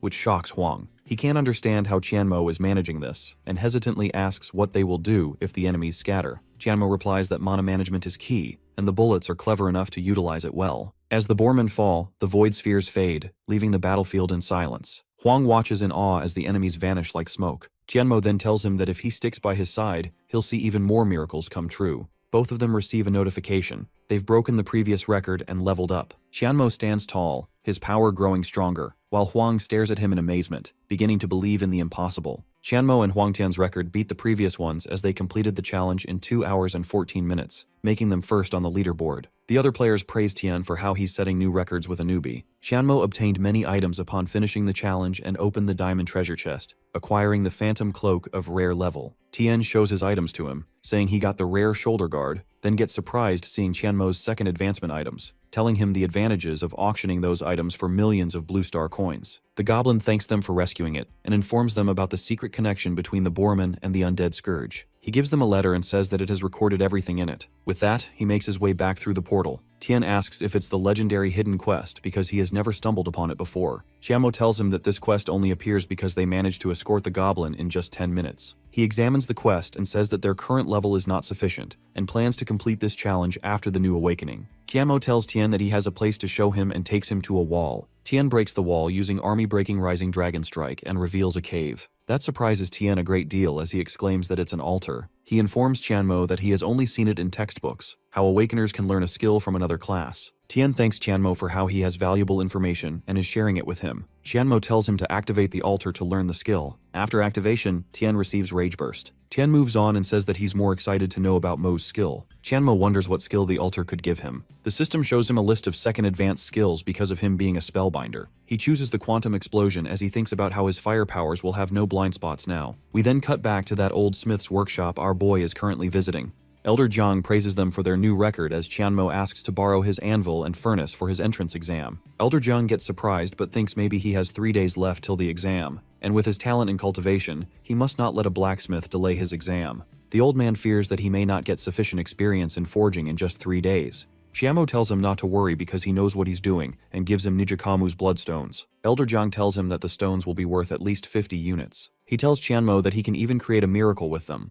You see, using these stones to forge weapons can help you earn 3 times the experience. As the night descends, our boy is done forging his new weapon. He forges an item as Elder Jiang asks if he's a monster. Tianmo smiles, showing off his sword. 3 days later, he learns intermediate forging. Elder Jiang calls him a monster, saying that in just 3 days, he learned forging and used the bloodstones to craft 46 finished products. He gets surprised how a newbie has a 92% success rate. Tiamo tells him that he will leave the pieces of equipment for consignment and asks him to sell the items because he trusts him. Once he passes the entrance exam, he will come to find him. We then cut to the entrance exam venue.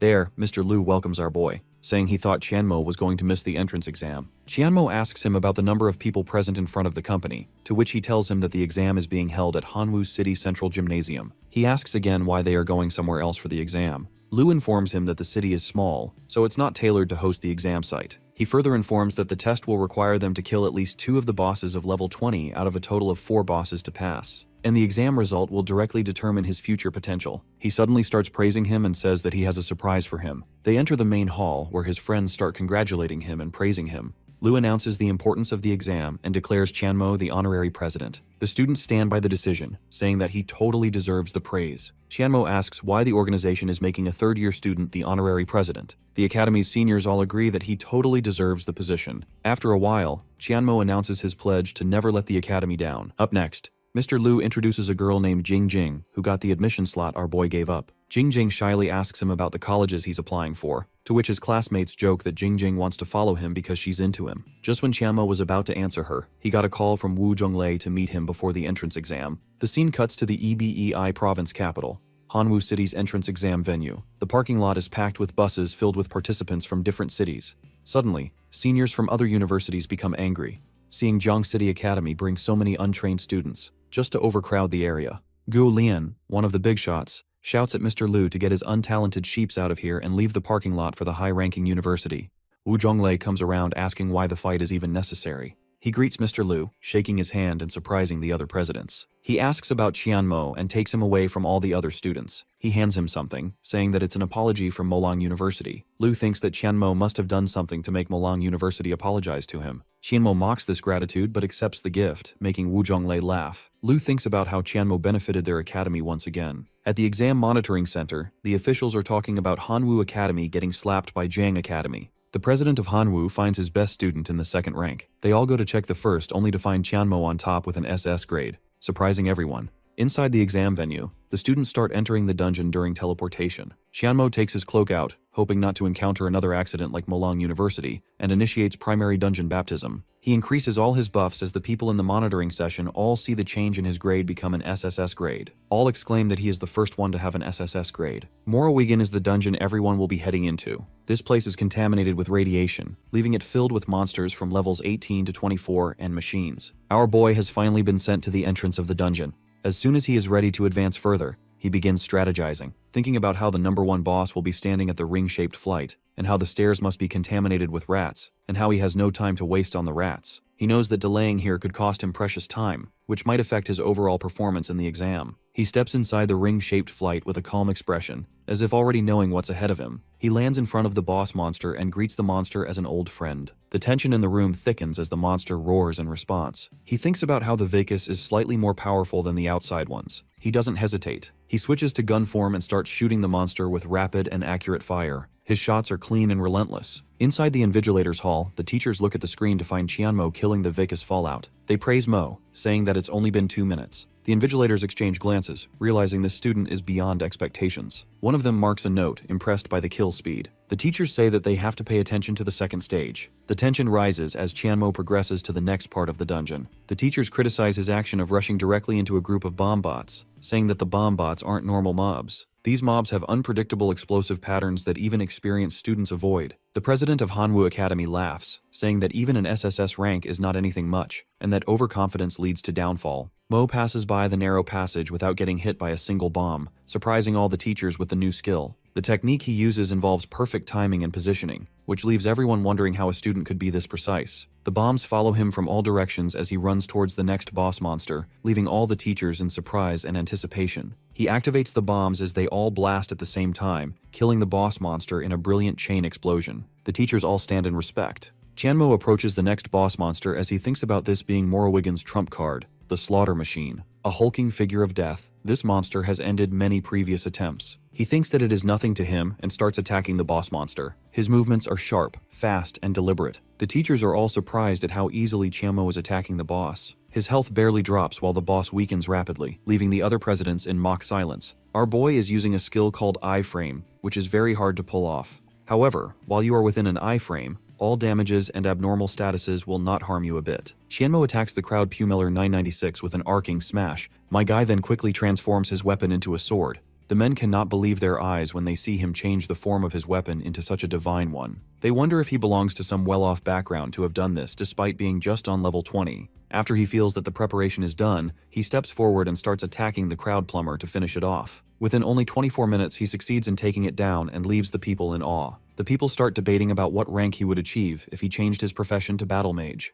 Qianmo is now facing the final boss, Mekmoni Yorikarg, which has a huge army of mobs, which has made it undefeatable till now. He claims to need only 2 minutes to defeat it and summons mages and spirits. When the people saw it, they realized he would use the summoned army to deal with the mobs while solely focusing on the boss. By using his tactics and powers, our main lead defeats the boss quickly. On the other side at Hanwoo College, a student, Ma Xiao, feels confident about defeating his enemy in 30 minutes. However, he gets the announcement of Qianmo successfully clearing the whole entrance exam in 30 minutes. Whereas Luo Jingjing feels determined to compete with Mo. When director Han Yuefeng of Hanwoo Academy gets notified about the student of his academy failing and getting eliminated, he seethes in anger. Wu Zhonglei gets up from his seat and claps while praising Qianmo to bless their country. We then cut back to the man in question.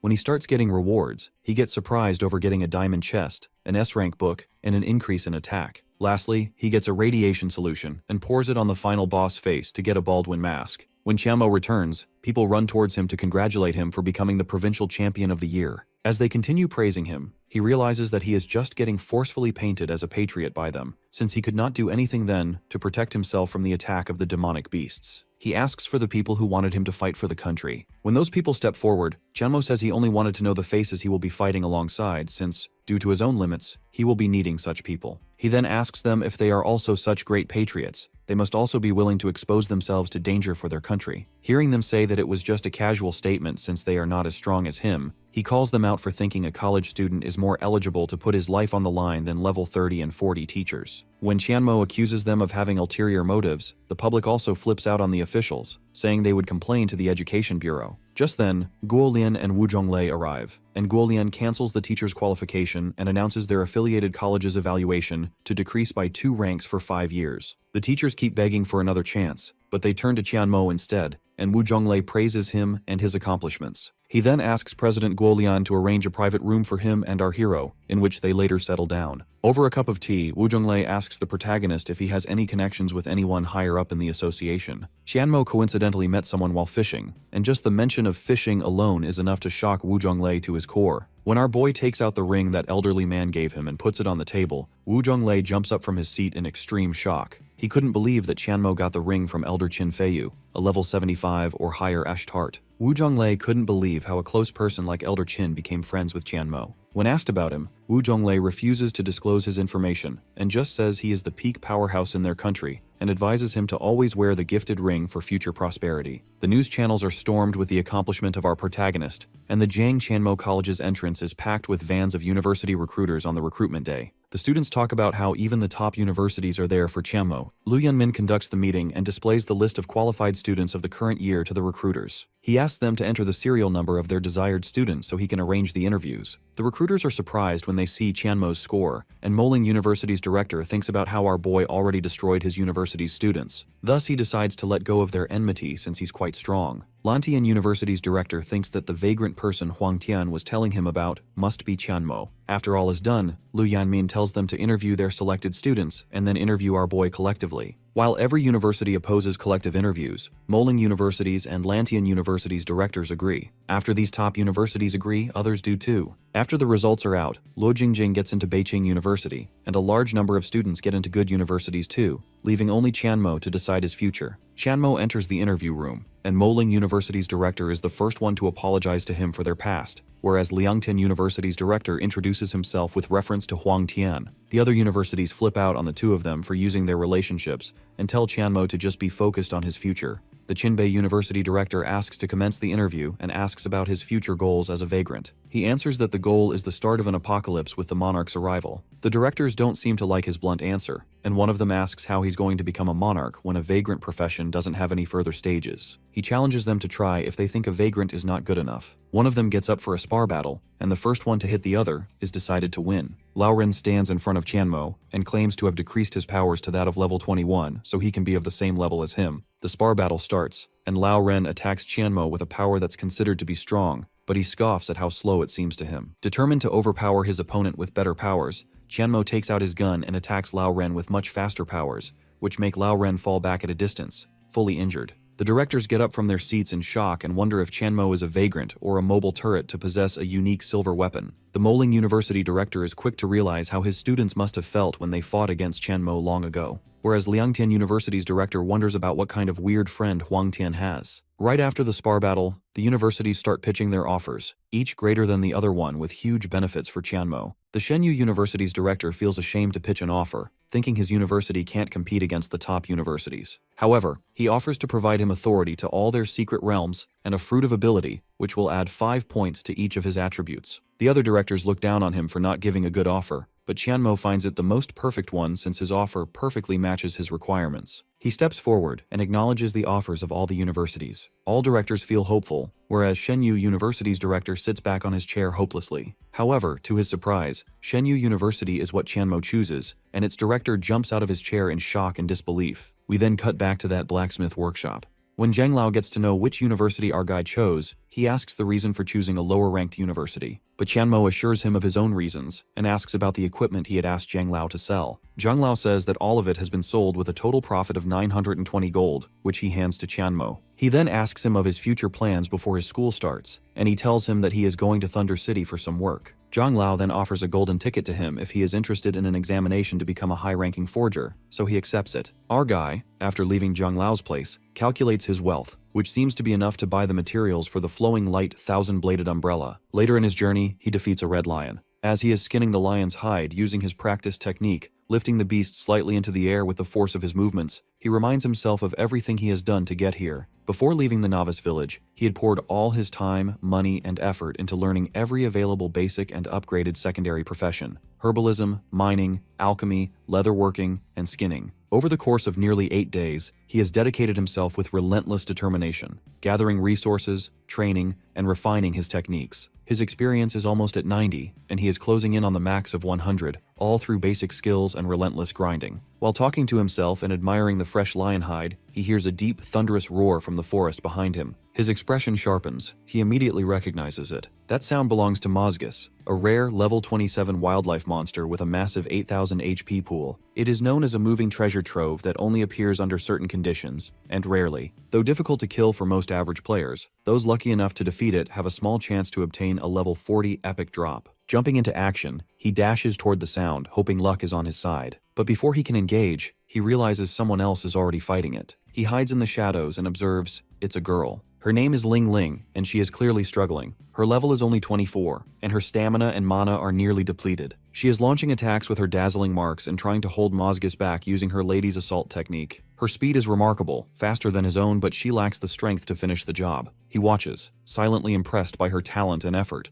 but also aware that she's in serious danger. Mozgus roars again, stomping the ground, nearly crushing her. As she begins to retreat, he steps in, taking control of the battle. With efficient and powerful moves like Dancing Rod Combo, Rush Sweep, and his own version of Dazzle Marks, he launches a flurry of attacks. The fight is intense, but he manages to bring Mozgus down, shattering it into pieces. A system notification appears. He has gained an epic weapon, the Consonant Staff, a rare two-handed magical weapon with 11 spirit, 100 durability, and the power to deal high damage while healing 50 points against magic spells. He looks at the staff thoughtfully. It's a top-tier item, one he remembers from his past life. Although he can't use it yet, he knows it will sell for a high price. Ling watches him in awe. Her own level is 24, and yet she couldn't land the final blow. She asks how he, at level 22, managed to kill such a beast with such ease. Crying a little, she admits she thought today might be her breakthrough. He replies calmly, noting that her talent gives her great speed, but her skills are still unrefined. Surprised, she asks how he knows about her talent. She thinks to herself that how can he know I have an S-rank pinnacle attack that boosts my speed by 40%. Qianmo, unfazed, nods confidently and starts to leave, saying he has business in Thunder City. She introduces herself and thanks him, but before anything else can happen, a red glow lights up the sky. The blood moon rises and a beast tide begins. Ling panics, realizing monsters are now flooding the area.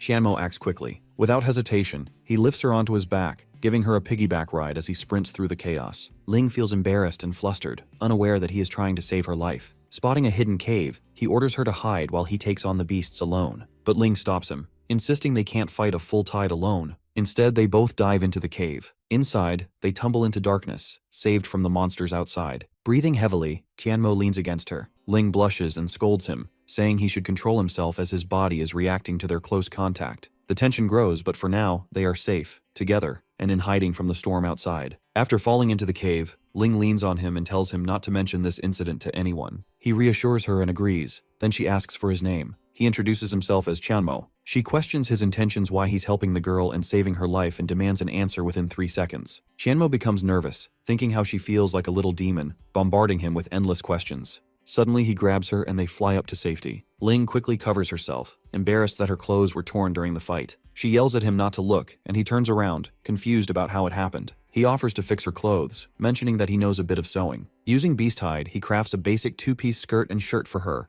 warning that his leatherworking skills aren't great. When he hands over the outfit, she asks for privacy to change. While changing, she asks if he's really not some kind of bad guy. Qianmo blushes when he sees how shabby the outfit looks on her. She complains about the quality, prompting him to make a much better-looking beast hide coat that appears expensive. She angrily asks why he didn't make this version earlier, accusing him of being like all other men, just as her mother had warned her. Eventually, they arrive at Thunder City. Ling asks where he's headed next, and Qianmo says he'll visit the auction house. Ling offers to guide him there. Qianmo, noticing her tattered clothes, promises to buy her new ones. Excited, she leads him to the clothing market and warns that she'll pick something expensive. She doubts he'll actually pay for it, but he reassures her, telling her to buy whatever she likes. They enter a luxurious clothing shop filled with elegant dresses. The shop assistant greets them, but after judging their appearance, assumes they won't buy anything and quietly mocks them. Qianmo overhears her and glares at her. Ling holds up a dress and asks his opinion. He encourages her to buy it if she likes it. When she checks the price of 35 gold, she hesitates, thinking she only has 150 gold left. Qianmo insists she not worry about the price and tosses a heavy bag of gold onto the counter, shocking the assistant. The assistant instantly changes her attitude, becoming overly helpful and showing Ling the newest dresses. Ling picks a beautiful 2-piece outfit costing 40 gold. The assistant prepares to pack it, thinking she should have been nicer earlier to profit more. Qianmo inspects the dress and points out flaws in the material, questioning its quality. He accuses the shop of scamming them with cheaper fabrics and incorrect dyeing. The assistant defensively claims their quality is the best. Qianmo demands the manager, who arrives and listens as he details the expected composition: 50% silk, 40% mink fur, and 10% wool, and exposes their use of excess wool and incorrect dyeing.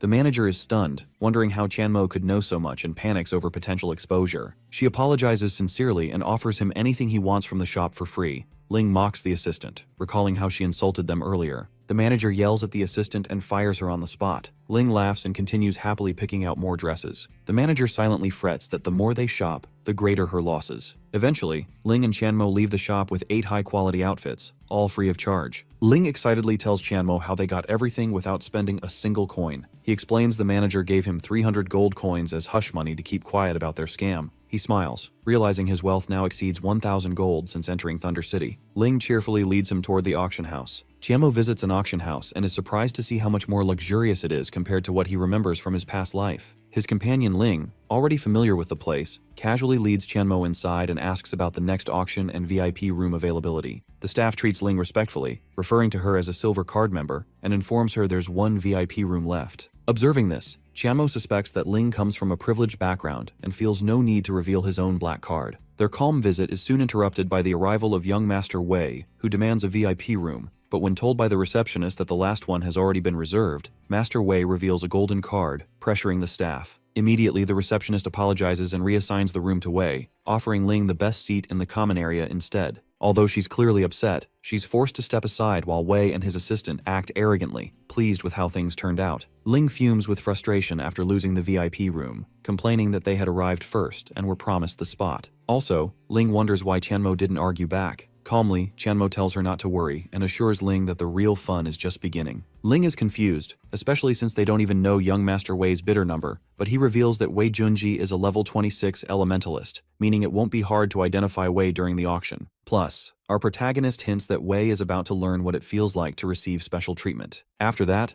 our guy pulls out a small mysterious item from his inventory and shows it to Ling, to which her eyes widen in disbelief, and she can't hide her amazement because it's something rare. Herbs and ores Ling has never even seen before. As the auction begins, the auctioneer, Wang Gang, kicks off the event with 10 stalks of Langxi grass, a valuable material for MP potions, and the bidding starts at 2 gold coins and quickly escalates. Eventually, bidder 414 wins the item for 15 gold, and this bidder is the same bastard who looked down upon our duo. Though slightly pricey, Wei is satisfied since Langxi grass is rare in such quantities. The next item is announced this time, a much larger batch of 46 stalks, and the starting price is 4.6 gold, and bidding is about to heat up again. During the next round of bidding, the crowd goes wild over a massive batch of 46 Langxi grass stalks offered at a surprisingly low starting price. Indeed, the bids shoot up quickly, but just as Wei Junji is about to join in, the auctioneer announces that anyone with the surname Wei is banned from bidding on this item by the seller's request. After this, Wei is furious and realizes that he's being targeted, calling it a conspiracy. Meanwhile, bidder 782 wins the lot at 60 gold, getting a much better deal than Wei did earlier. Frustrated, Wei is left stunned. Right then, Chanmo and Ling spot Wei at his table, confirming their plan worked perfectly. Chanmo cleverly reveals that both auction items were his consignments. For the second batch of Langxi grass, he deliberately added a restriction to block anyone with the surname Wei from bidding. Knowing how badly Wei Junji wanted the first batch, it was a calculated move to frustrate him. Additionally, this deduction also confirmed Wei's identity as bidder 414 and an elementalist. As multiple items come up for auction, Wei is repeatedly denied the chance to bid due to the same surname restriction and grows increasingly furious, demanding to speak with the manager to find out who's behind this scheme. Meanwhile, the final item of the night, a rare soul rhinoceros staff, hits the stage. Moreover, it's an epic tier weapon with incredible stats, and bidding quickly intensifies. Following that, Wei attempts to join in, only to face yet another restriction.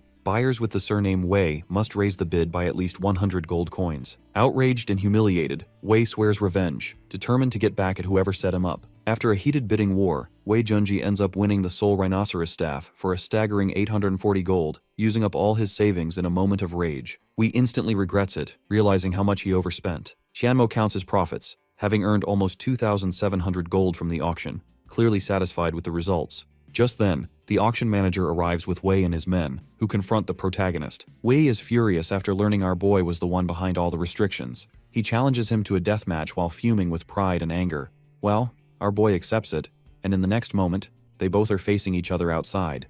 Confident in his epic tier weapon and higher level, Wei believes the fight will be an easy win. Also, spectators expect a quick defeat for the underdog. But as the battle begins, things don't go as expected, and Wei is shocked. Despite all his advantages, his opponent, Chanmo, is not falling, and the tables begin to turn. During the intense fight, Wei Junji realizes he's completely trapped, and his opponent Chanmo is not trying to win with flashy moves. Instead, he's relentlessly targeting the Soul Rhinoceros staff. At first it seems strange, until onlookers catch on that his real goal is to break the weapon's durability. Once durability hits 0, the staff will be destroyed permanently. Afterwards, the crowd watches in shock as the staff's durability drops rapidly. Eventually, it shatters, and Wei screams in despair, not only having lost the expensive weapon, but also facing a huge level drop. On the other hand, Chanmo calmly stands over him, declaring that this is punishment for bullying the weak. Then, he flashes a black card, something so rare that most people in the room have never seen one. The entire crowd goes silent, and one person from the crowd finally recognizes him. He's Chanmo,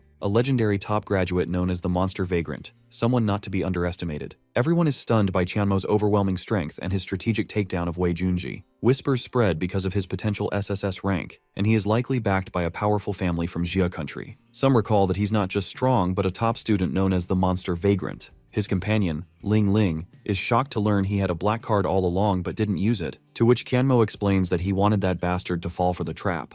Though slightly annoyed, Ling forgives him but just this once. Later on, the auction manager arrives and bows his head in front of Chanmo after realizing his identity. In addition, the auction manager panics and offers a rare material, Sun and Moon Demon Scales, as an apology. He accepts it gladly, noting it will help upgrade his weapon. Meanwhile, Wei Junji is left in shame, having brought this downfall upon himself. Further, our guy then gives the manager a list of materials to keep an eye on for future auctions. Later, his companion Ling seems concerned. Plus, Ling mentions going home for a while and wonders if he'll miss her, to which Chanmo responds sincerely, earning a playful warning not to flirt while she's gone. After giving him a sweet smooch, she is on her way.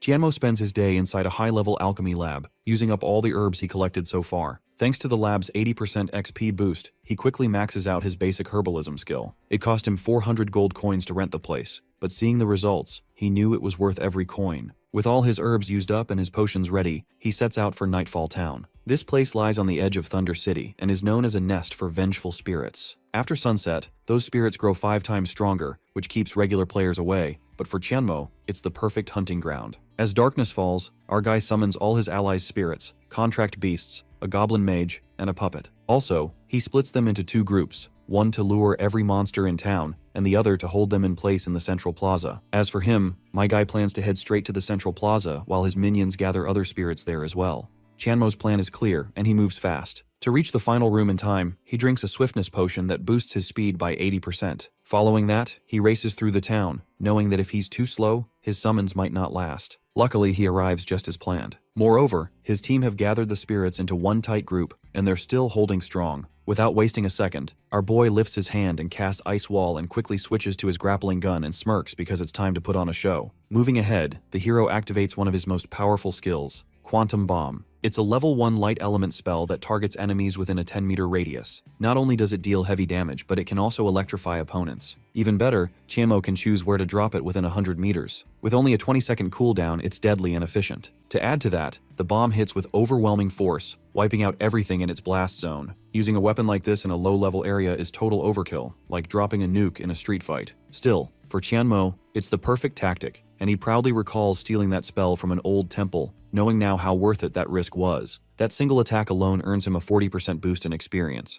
As the monsters' bodies pile up, he gets ready for the next phase because they will revive soon, and when they do, he will be ready to wipe them out again. Now it's all about grinding levels non-stop. After a full night of fighting monsters, Chanmo reaches level 25. His stats grow stronger, especially his strength and agility, which are now close to crossing 100 points each. With new student registration just 4 days away, he decides to make the most of his time by focusing on his leatherworking skills. For 3 days straight, our protagonist stays busy crafting, not stopping until he maxes out the experience needed for basic leatherworking. Later, the hard work pays off, and just before school starts, Chanmo upgrades to the intermediate level. When Chanmo visits the workshop to get his new skill book, people around start noticing him. Even the president of Thunder City's Profession Association is surprised to see someone so young excel in both alchemy and leatherworking. Others recognize him too, and they whisper about how Chanmo is not only skilled in battle, but also incredibly gifted in crafting. His progress leaves everyone amazed, quietly wondering how they can even keep up. Chanmo stands calmly as Gao Jin, the president of Thunder City's Profession Association, approaches him with curiosity. After that, Gao introduces himself and explains that he has heard of his impressive achievements in both alchemy and leatherworking. Impressed by his talent, Gao offers more than just membership and invites our boy to become a representative of the association.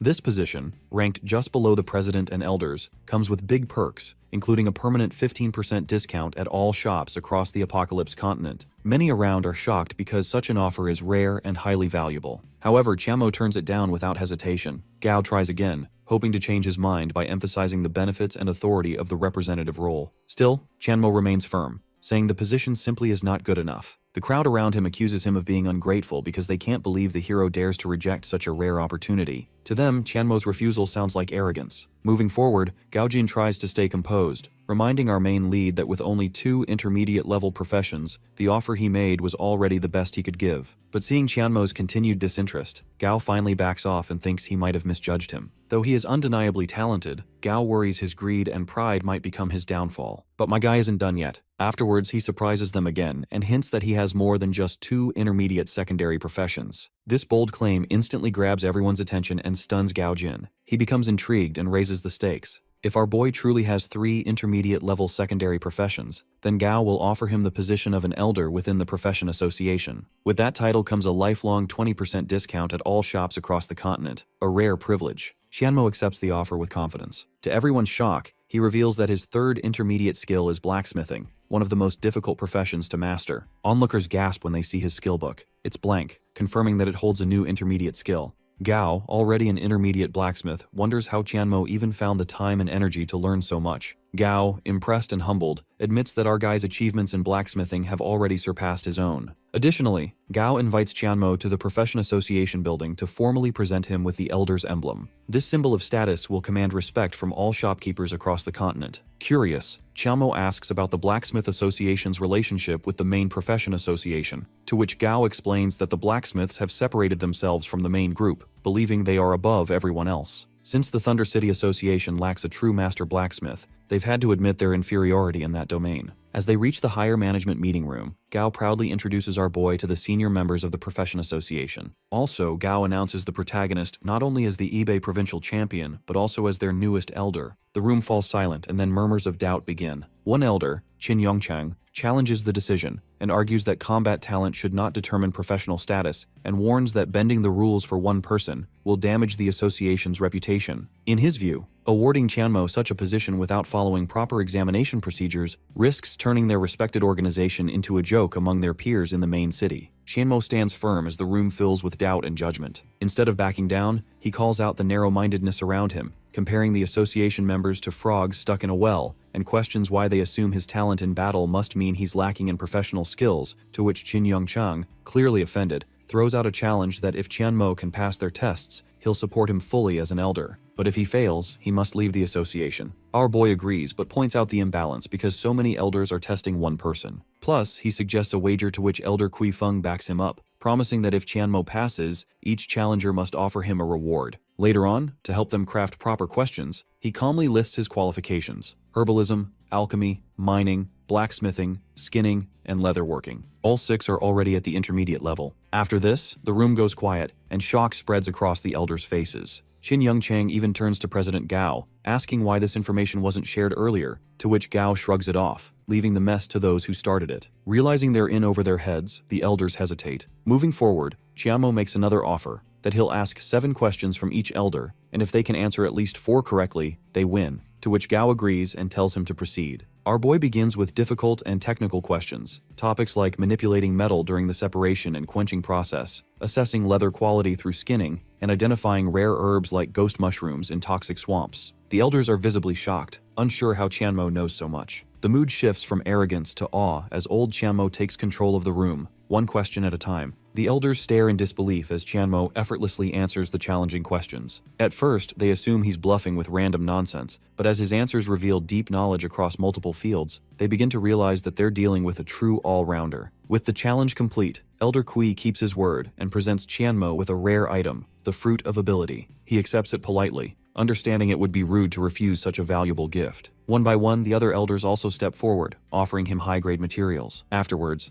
my guy is on its way, counting all the useful stuff he managed to haggle out of those old coots. Among them are meteorite iron, poisonous dragon vine, and nether tiger skin, all items that would make even seasoned professionals envious. Our MC takes it all in stride, recognizing today's rewards as a rare and powerful haul. Even better, the meteorite iron is just what Qianmo needs to upgrade his flowing light 1000-bladed umbrella to the next stage. With school starting the day after tomorrow, our guy knows it's time to leave the Apocalypse continent. But before he goes, the system rewards his achievements. After becoming an elder of the Profession Association and upgrading 6 different secondary professions to the intermediate level, Qianmo's transformation system levels up to 4. With this, a new feature unlocks, and it lets him turn the effects of one potion he can craft into a passive skill. Indeed, this is not just a small bonus because it changes the way he fights entirely. After that, his new passive abilities begin to show their power. All of the passive skills has been enhanced, making him more capable. Seeing all this, old Chanmo realizes that leveling up crafting skills does much more than just improve his gear. It directly boosts his combat strength, giving him an edge few others can match. After a major round of upgrades, Chanmo takes a moment to review his status. His strength, agility, and other attributes have increased sharply thanks to his new gear, and his battle power now exceeds 26,000. With 6 intermediate secondary professions and the transformation talent at level Y, he has become far stronger than before. Though he unlocks a new ability tied to potion crafting, he decides to wait before using it. Chanmo's just stepped into intermediate alchemy and knows that transforming a skill too early might lead to regrets. Instead, he chooses to hold off and keep improving first. With his business in the Apocalypse continent complete, our guy returns to the real world. But as our boy steps back onto campus, he's surprised to see crowds of students and parents filling the school grounds, even though summer vacation is not over yet. Confused at first, Chanmo quickly realizes the reason that he's become a school legend. Students rush up to him, excited to see him in person. Some ask for autographs, others call him their idol. Mr. Liu greets him warmly and explains that Chanmo's fame has drawn in more new students than even one of the top rival academies. Before letting him leave, Mr. Liu mentions that there are still some gifts prepared for him, hinting that his journey as a rising star is far from over. Before leaving for the capital, Chanmo is invited to a heartfelt farewell ceremony. Also, his school grants our guy the honorary title of honorary president,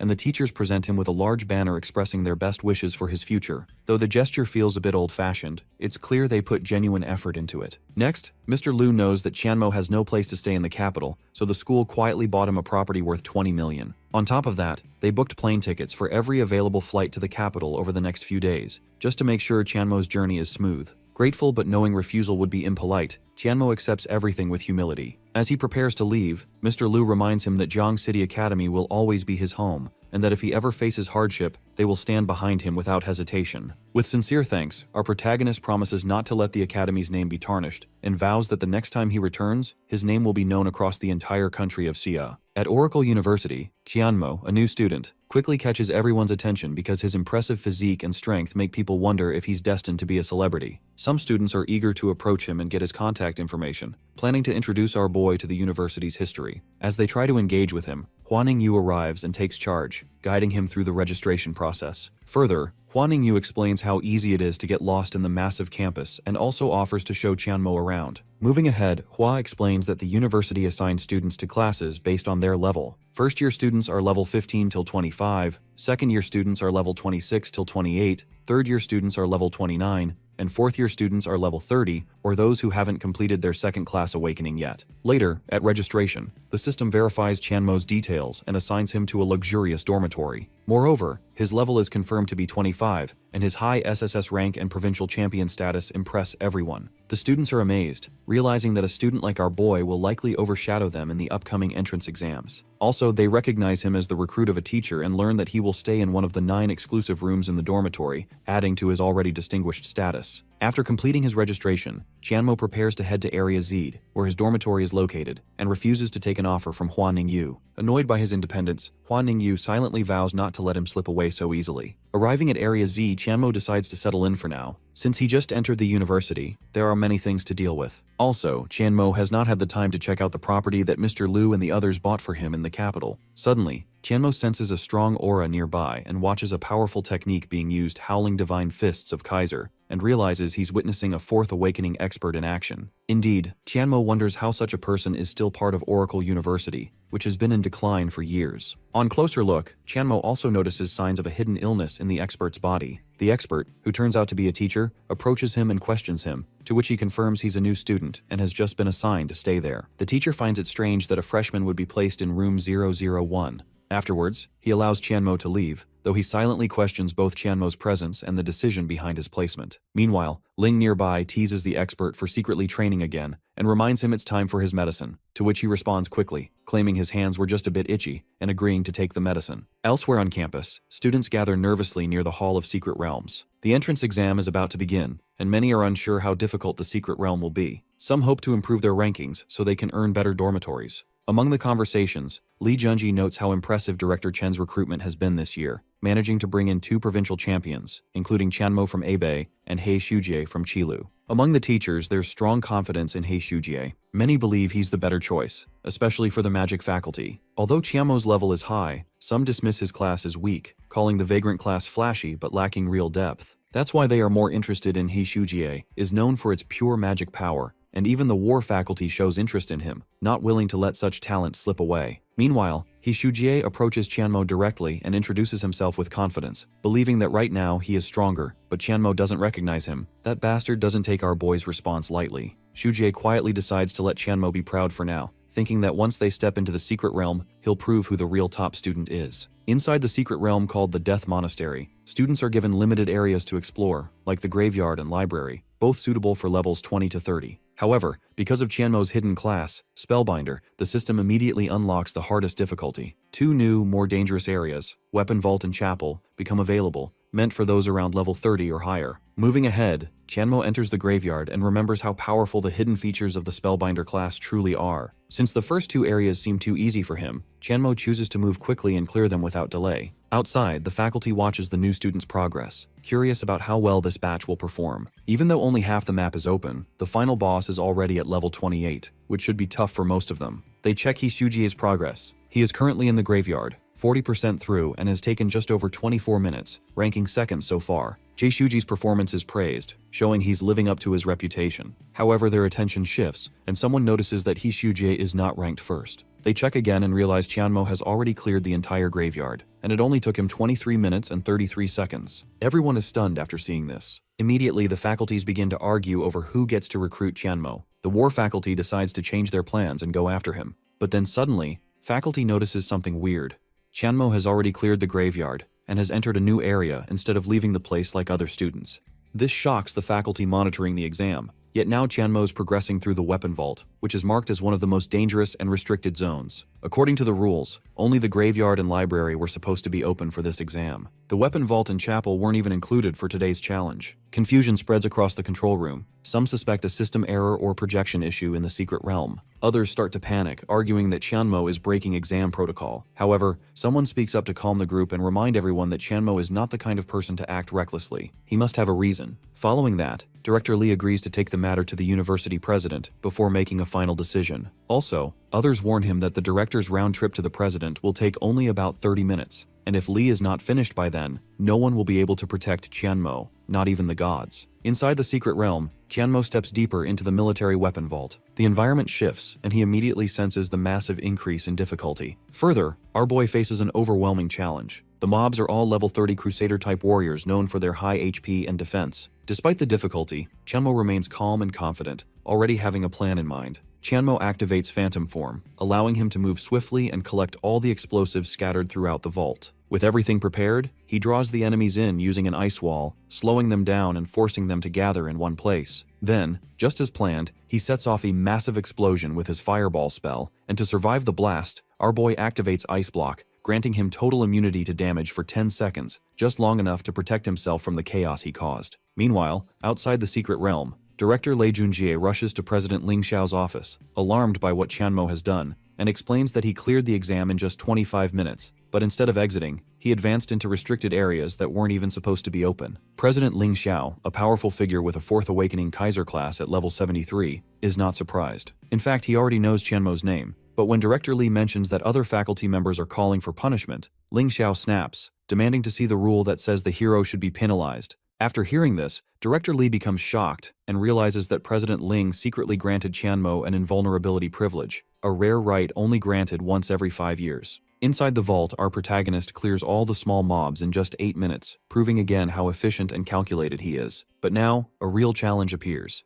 Herald, the level 25 weapon master with 18,000 HP and a deadly skill. Whirlwind, an area attack that can't be blocked or interrupted. Qianmo realizes that this battle won't be easy because Herald's skill is relentless and gets faster as his health drops. Qianmo tries using Void Sphere to start off strong, but the attack gets deflected, showing Herald's strength. As Herald becomes more aggressive, Qianmo knows he has no choice but to fight head-on. Moving ahead, he counters with strong attacks, landing critical hits and dealing steady damage. But Herald, now truly enraged, enters a berserk state, and his whirlwind becomes even faster. Afterwards, Tianmo faces off against Weapon Master Harold, a relentless elite boss with high HP and danger. Despite the pressure, he stays calm and relies on his stash of excellent-grade minor rejuvenation potions. With each potion, he recovers 600 HP, while his damage reduction holds steady at 21%, letting him survive the worst of Harold's berserk whirlwind assaults. Harold continues attacking furiously, but our guy endures, potion after potion, until finally, Harold is defeated. Exhausted and left with just 1500 HP, our guy reflects on how brutal it was to fight a boss immune to control effects. Suddenly, a notification reminds Tianmo of his invulnerability privilege, a rare protection granted by President Ling that would have saved him from real harm if Tianmo had failed. He doesn't know who gave it but appreciates the extra layer of safety, especially with more challenges ahead. When Director Lei returns from the president's office, he's shocked. In the short time he was gone, our guy not only cleared the hardest area of the exam, but also did it in under 54 minutes, maintaining his first rank. It even makes the special privilege seem unnecessary now because he didn't need saving at all. Everyone is shocked to learn that President Ling personally granted our protagonist the invulnerability privilege, a special treatment no student has received in the past 20 years. This clearly shows that the president already recognizes his potential, and with this backing, Tianmo's standing in the university is set to rise quickly. Instead of stopping after clearing the military weapon vault, our guy boldly enters the chapel, a zone designed for level 40 players, even though he is only level 25. His decision stirs concern among the faculty, and they quickly request to activate the Secret Realm's monitoring system. Inside the realm, he prepares for what could be the most difficult battle yet. The Death Monastery holds two final bosses, Scarlet Commander Mograine, who sits on the throne, and his wife, the High Priestess Wiseman, hidden in the room behind him. Our main lead activates his phantom form, knowing that fighting both at once will be a serious challenge. Just then, Tianmo turns toward an unexpected ally, Fairbanks, who once served as the adjutant of the Scarlet Crusaders. He sees this as the perfect time to use Fairbanks and possibly turn the battle in his favor. Moreover, Fairbanks had been locked away for decades after discovering the affair between Commander Mograine and the High Priestess. In Mo's previous life, Fairbanks was a hidden NPC who gave players two choices: kill him for excellent grade blue equipment, or free him so he could aid in the final battle. However, back then, due to his severe injuries and the inability to heal NPCs, Fairbanks' help was limited. But this time, things are different. In this world, Tianmo can use priest skills, and with a basic healing spell, he restores Fairbanks' strength. Grateful and vowing loyalty, Fairbanks promises to follow his orders and help him seek revenge when the time comes. Subsequently, he deactivates Phantom Form and prepares for the real fight. As the Scarlet Disciples activate, our boy uses Frostbrand to control the battlefield. Observers are stunned to see that he draws in all the mobs at once, over 50 level 37 elite Scarlet Crusaders, and traps them with perfect timing. The moment the stage is set, he launches his attack. Void spheres and magic bullets rain down in rapid succession. Massive damage numbers explode on screen and the disciples fall one after another. The audience is left speechless, because not only did he lure all enemies in one wave, but our guy also killed them using Void Sphere twice in just 5 seconds, bypassing the usual cooldown. With the small mobs cleared, our guy prepares to confront the true challenge ahead: the traitorous couple, Mograine and the High Priestess. Mograine steps forward, ready to fight, and claims he serves the Holy Light and promises to purify Tianmo. But he questions whether someone like Mograine, who's already fallen into darkness, is worthy of saying that. As the battle starts, he quickly takes control and uses his combo moves one after another: Combo Rush, Dragon Fang, and Descending Thorn. His timing is perfect, and the boss stays frozen for 30 full seconds. Those watching are surprised because they've never seen someone like our protagonist, who handles his skills so smoothly. Behind Tianmo, a dark elemental dazzle mark starts to glow. It's medium-sized, showing that it holds serious power, but he doesn't waste a second and releases it right away. One by one, powerful hits land, critical strikes, crushing blows, and fatal attacks all hit their mark. After a short but fierce fight, Mograine finally falls. But just as our boy starts to relax, he suddenly can't move, and the system freezes him for 60 seconds. And with that, the second part of the fight begins. This was always the most difficult part of the dungeon. The second boss and Mograine's wife begins to cast a spell to bring him back. This is what players call the double boss phase, where both bosses return and attack together. Just as the spell nears its end, a loud crash breaks through. It's Fairbanks, the NPC Tianmo freed earlier. Fairbank arrives just in time and interrupts the resurrection, calling out the cheating couple. Indeed, Fairbank waited years for this moment and finally has the chance to fight back. As Tianmo remains frozen in place, he calmly reflects that while he can't change the plot directly, summoning an NPC like Fairbanks to disrupt it is still within reason. Wiseman quickly realizes what's going on. She identifies Tianmo as the one who saved Fairbanks. Following that, she moves forward to kill him, but Fairbanks blocks her, shouting that he won't let anyone touch the person who gave him another chance at life. His immobilization ends just as the battle heats up. Watching Fairbanks fight, he notices something surprising. This version of Fairbanks is far stronger than he remembered from his previous life. It might be because our boy healed him earlier, something players couldn't do in the old game. That moment makes Chanmo rethink everything, and he realizes that treating this world exactly like the game from his past life is a mistake. Plus, if our protagonist adjusts his methods and optimizes how he plays, he might discover new advantages, just like he did now. Outside the secret realm, the monitoring team is stunned. Also, they can't believe he thought of such a strategy on his first attempt. Some doubt it's even Chanmo's first time entering the chapel, but there's no evidence he's ever been here before. Shujie walks out proudly, thinking he secured first place since no one else has returned, and also mocks Chanmo. Shujie cleared the graveyard and library in just over an hour, and assumes the silence around him is out of the ordinary. But confusion replaces his pride when no one claps, and that's when Shujie hears the truth. Chanmo is still inside, and not just anywhere but in the chapel, facing the hardest challenge of the realm. Chanmo breaks the record for clearing Death Monastery, finishing it at level 25 with an impressive time of 1 hour and 40 minutes. His achievement shocks everyone, making them wonder if fate itself is finally favoring Oracle University. Meanwhile, Ling talks with her grandfather Ling before leaving for the Apocalypse continent. He teases Ling about finding someone she likes. Though Ling denies it, the old man already suspects his granddaughter is in love with our boy, even suggesting they get to know each other. Embarrassed, Ling quickly leaves, but it's clear she's thinking about our guy. Her grandfather Ling smiles, realizing his granddaughter might truly be growing up. Still, he reminds Ling to be cautious in the Apocalypse continent, warning Ling about bad people. Ling nods but secretly has Chanmo in mind, calling him the worst of them all, yet clearly missing him. After Chanmo breaks the Death Monastery record, the entire university is stirred, and leaders from different faculties rush over, each trying to recruit Chanmo. Moreover, the battle faculty praises his physical strength, claiming their side is the strongest. The magic faculty counters, calling themselves the most noble. Meanwhile, the command faculty insists that leading is far more impressive than brute power. Shujie, feeling humiliated by comparison, silently admits his own defeat. Just then, Director Lee arrives to calm the crowd,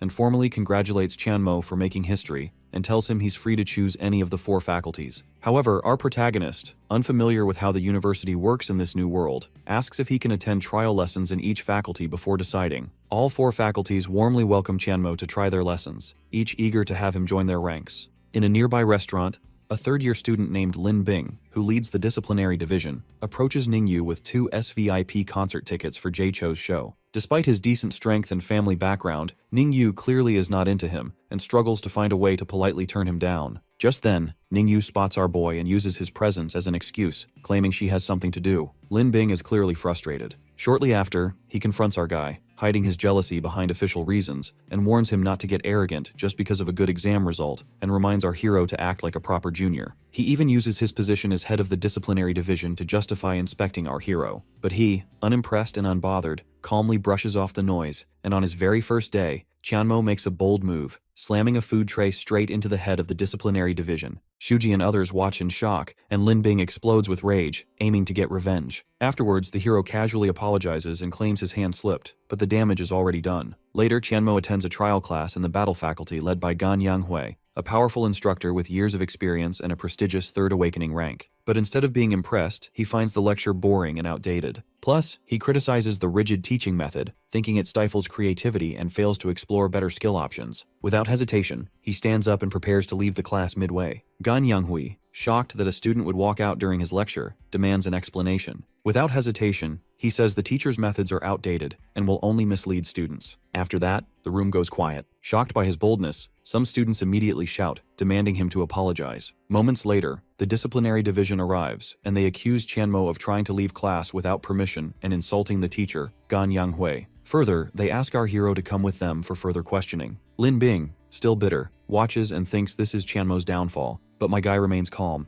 and says if the teacher wants a reason, then he'll give one. These teaching methods are stuck in the past and will only hold students back. Irritated, the teacher Gan Yanghui challenges Chanmo that if he can point out real flaws in front of the entire class, Gan Yanghui promises to resign and never teach again, to which he accepts the challenge and highlights a major issue in the teacher's advice: the fixed 3.1 stat ratio of strength to physique for berserkers. He explains how this setup will cause serious problems in the later stages of progression. Then, Chanmo backs up his claim with live calculations on the spot. The class watches quietly, stunned by how accurate and detailed his explanation is. Even the teacher begins to doubt himself. And in that moment, everyone finally sees that Tianmo is not just a genius, he knows exactly what he's talking about. Tianmo continues explaining with ease. Despite his confidence, he stays humble and reminds the class that everyone should think for themselves. To add to that, our boy admits that what he's saying might not be perfect, but also real knowledge comes from actual experience. Then, Tianmo calmly turns to the teacher, Gan, and asks if there's anything else he can correct. Teacher Gan stands frozen. He can't believe that a first-year student is actually more accurate and detailed in theory than him. Before the shock fades, members of the student union arrive, and they take Lin Bing with them because he's being reported under the dean's orders for insulting the top scorer, Chen Mo, of the entrance exam. After this, Lin Bing protests, but it's too late. Soon after, news spreads across the school. Everyone hears how Lin Bing was suspended and removed from his position. Even more surprising, Teacher Gan resigns on his own and leaves. Now, students across all faculties are talking only about Tianmo, how he is sweeping through the 4 great departments one after another, and how no one can stop him. News about our boy spreads quickly throughout the university. Students whisper about how he openly challenged outdated teaching methods and even stood up to authority without flinching. Word travels so far that it reaches the university president himself. Impressed by what he's heard, President Ling decides to meet Tianmo in person,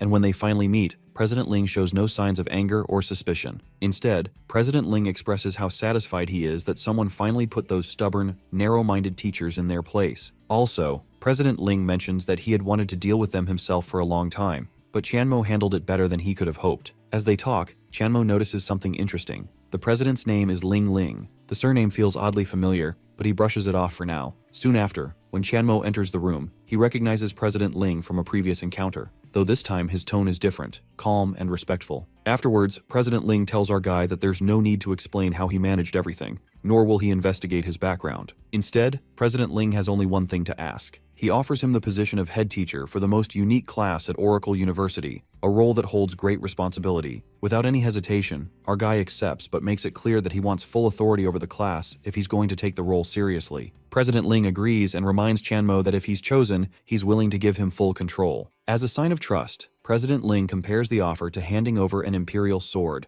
complete power with no restrictions. He then assures him that his help won't go unrewarded and invites him to name any reasonable request, to which he thinks carefully before asking for precious intermediate alchemy blueprints, something that could aid his development. President Ling is pleased and notices him didn't ask for power, status, or money, but just knowledge. That alone shows maturity and focus. Moving ahead, President Ling tells Tianmo the blueprints can be found in the Blueprint Museum and require contribution points to obtain. As a reward, President Ling grants Tianmo 100,000 contribution points on the spot, more than enough to get what he needs. Tianmo gets a call from his old friend Huang Tian, who excitedly shares 2 updates. He's reached level 30 and needs his help for his awakening mission. Despite him being from a different university and only level 25, Huang chooses our guy without hesitation, to which Tianmo agrees, and before heading to Blue Sky University, he decides to stop by the university's Blueprint Museum to buy supplies and pick a new blueprint for his level 4 transformation slot. He walks up to the machine, inserts his student ID, and waits as the system verifies him. After that, his name, ID number, and current contribution points flash on the screen, and the system announces that our hero has 100,000 contribution points and grants him full access. Everyone around him is stunned. Next, Tianmo makes his way to the 3rd floor of the museum. Inside, countless blueprints are on display. The place lives up to its name and reputation. Oracle University's deep foundation is clear in the variety and value of items available. Later, he scans through the collection. Elixirs of all kinds are laid out with clear descriptions. There's an elixir of spirit, which boosts spirit by 5 for an hour, priced at 500 contribution points. Elixirs that increase damage for fire and frost spells sit nearby, each costing 600. Also, our hero finds an elixir of detection invisibility, which boosts detection by 50% and helps uncover hidden enemies for 3 minutes, priced at 700. After that, Tianmo explores deeper into Oracle University's Blueprint Museum and discovers higher-tier blueprints. After passing through basic and excellent tier options, he finds 4 epic tier blueprints in the intermediate alchemy section. He carefully compares them and ultimately selects purification, recognizing its usefulness against status debuffs in later stages of the game, and successfully transforms it. Tianmo unlocks a new passive ability called Purification. This skill quietly activates every few minutes, clearing any basic negative effects from his body. It's not flashy, but it's powerful, especially useful when dealing with troublesome monsters in the mid-stages. Feeling satisfied with his choice, Tianmo decides to check up on Huang Tian's progress. Moving forward, Tianmo heads toward Blue Sky University. As he arrives at the entrance, he calls Huang Tian. Instead of meeting him right away, Huang casually tells our hero to explore the campus for a bit since he's tied up in a meeting, to which he shakes his head. finding it amusing how casually he's being treated, even though he's come all this way to help. On campus, another commotion catches his attention. A student named Zhao Dabao is creating a buzz. He set up his own battle arena and just announced his 11th consecutive win. Standing confidently, Zhao Dabao offers a challenge to anyone who thinks they can beat him, and the winner takes the entire prize pool of blue star coins. Moreover, Zhao is a senior student, already at level 30 and trained in the Spitfire class. His bold challenge attracts a crowd, but not everyone sees him as admirable. A student named Liao Xingwei steps in, accusing Zhao of using the arena just to take advantage of younger students and make money, to which Zhao responds calmly, saying everything is within the rules and that anyone is free to join. To everyone's surprise, Liao doesn't back down. Instead, he raises the stakes by placing a bet of 6 million blue star coins. The crowd grows louder, amazed by the amount. In Zhao's internal thoughts, we learn that this bastard wants to hire some awakeners in order to complete missions, and he plans to use this money to pay them. Rumors float that there's a grudge between them, and today might be the day it finally comes to light. Some students support Zhao, saying his matches have always been fair. Others believe Liao's strength and family background give him an edge. Watching from the side, Qianmo decides to stay a while longer. Since he has time to spare, he figures it's worth observing. It'll give him a sense of the real strength and competitiveness within Blue Sky University. The arena buzzes with excitement as Zhao Dabao fights with unexpected strength, forcing Liao Xinghuai to step back. Zhao's fierce attacks catch everyone's attention, and for a moment, it seems like Zhao might win, but Liao is not ready to accept defeat, not when his pride and money are on the line. Without warning, Liao throws an iron grenade into the fight. It explodes. Poor Zhao is down for the count after falling victim to his opponent's scummy move. People shout, calling Liao shameless, but Liao ignores them and takes the chance to declare victory and collects the 4 million blue star coins, promising to return for the rest tomorrow. Feeling confident, Liao now stands tall in the arena and invites new challengers, saying the rules remain unchanged. As he scans the crowd, he spots a calm figure in gray, standing quietly and smiling. Liao takes offense, thinking the man is mocking the university, and he angrily calls him out. Qianmo doesn't flinch and explains that he's not a student, but since it's open day, he has every right to be there. Further, he questions Liao's arrogance, asking why he needs permission just to laugh. Qianmo's calmness only fuels Liao's irritation. Afterwards, Liao challenges him directly. In response, Qianmo steps forward and raises the stakes. Also, our protagonist places 6 million blue star coins on the line, and then adds a property in the capital worth 20 million. The crowd goes silent, stunned by the bold move, and whispers spread as people recognize him, that he's only level 25, belongs to the rare vagrant class, and is known as a national treasure. Liao Xinghuai, the arrogant student, is lying injured, having been defeated in a flash by a mysterious level 25 vagrant, and no one even sees the move because it's over in an instant. Suddenly, a student runs into the university building in a panic, searching for Professor Liao Guangyuan, and bursts into the professor's office, urging him to rush to the arena because his son, Liao Xinghuai, has been badly hurt. The professor, a third awakening expert, becomes shocked and demands to know who dared harm his son Liao. Back at the arena, whispers spread among the crowd because everyone is shocked that a mere level 25 vagrant could defeat someone as strong as Liao Xinghuai so easily. Qianmo stands calmly, asking for the prize money he just won, to which Liao Xinghuai now panics and pleads for a few days' grace, saying his father will come to pay, but Qianmo is not amused and demands a proper answer. Liao tries to stall, saying his father is a professor at Blue Sky University, expecting that to scare him off. Qianmo remains unfazed, and the other students grow defensive, claiming he's gone too far. Also, the students accuse him of being disrespectful and demand to leave. They even warn him that once their teacher arrives, Qianmo will face serious consequences. Still, he doesn't back down and turns to the crowd and reminds them the arena rules haven't changed, and if anyone's unhappy, they can come and fight because the arena is open, and the prize pool has now reached 38 million blue star coins, an amount too steep for most to even dream of. Qianmo then offers a way in which anyone who wants to challenge him can do so with a wager of just 3 million, and if they win, the massive prize pool will be theirs. After that, Gong Fei steps forward from the crowd, full of confidence, and announces his challenge, placing a bet of 3 million blue star coins and requesting a duel.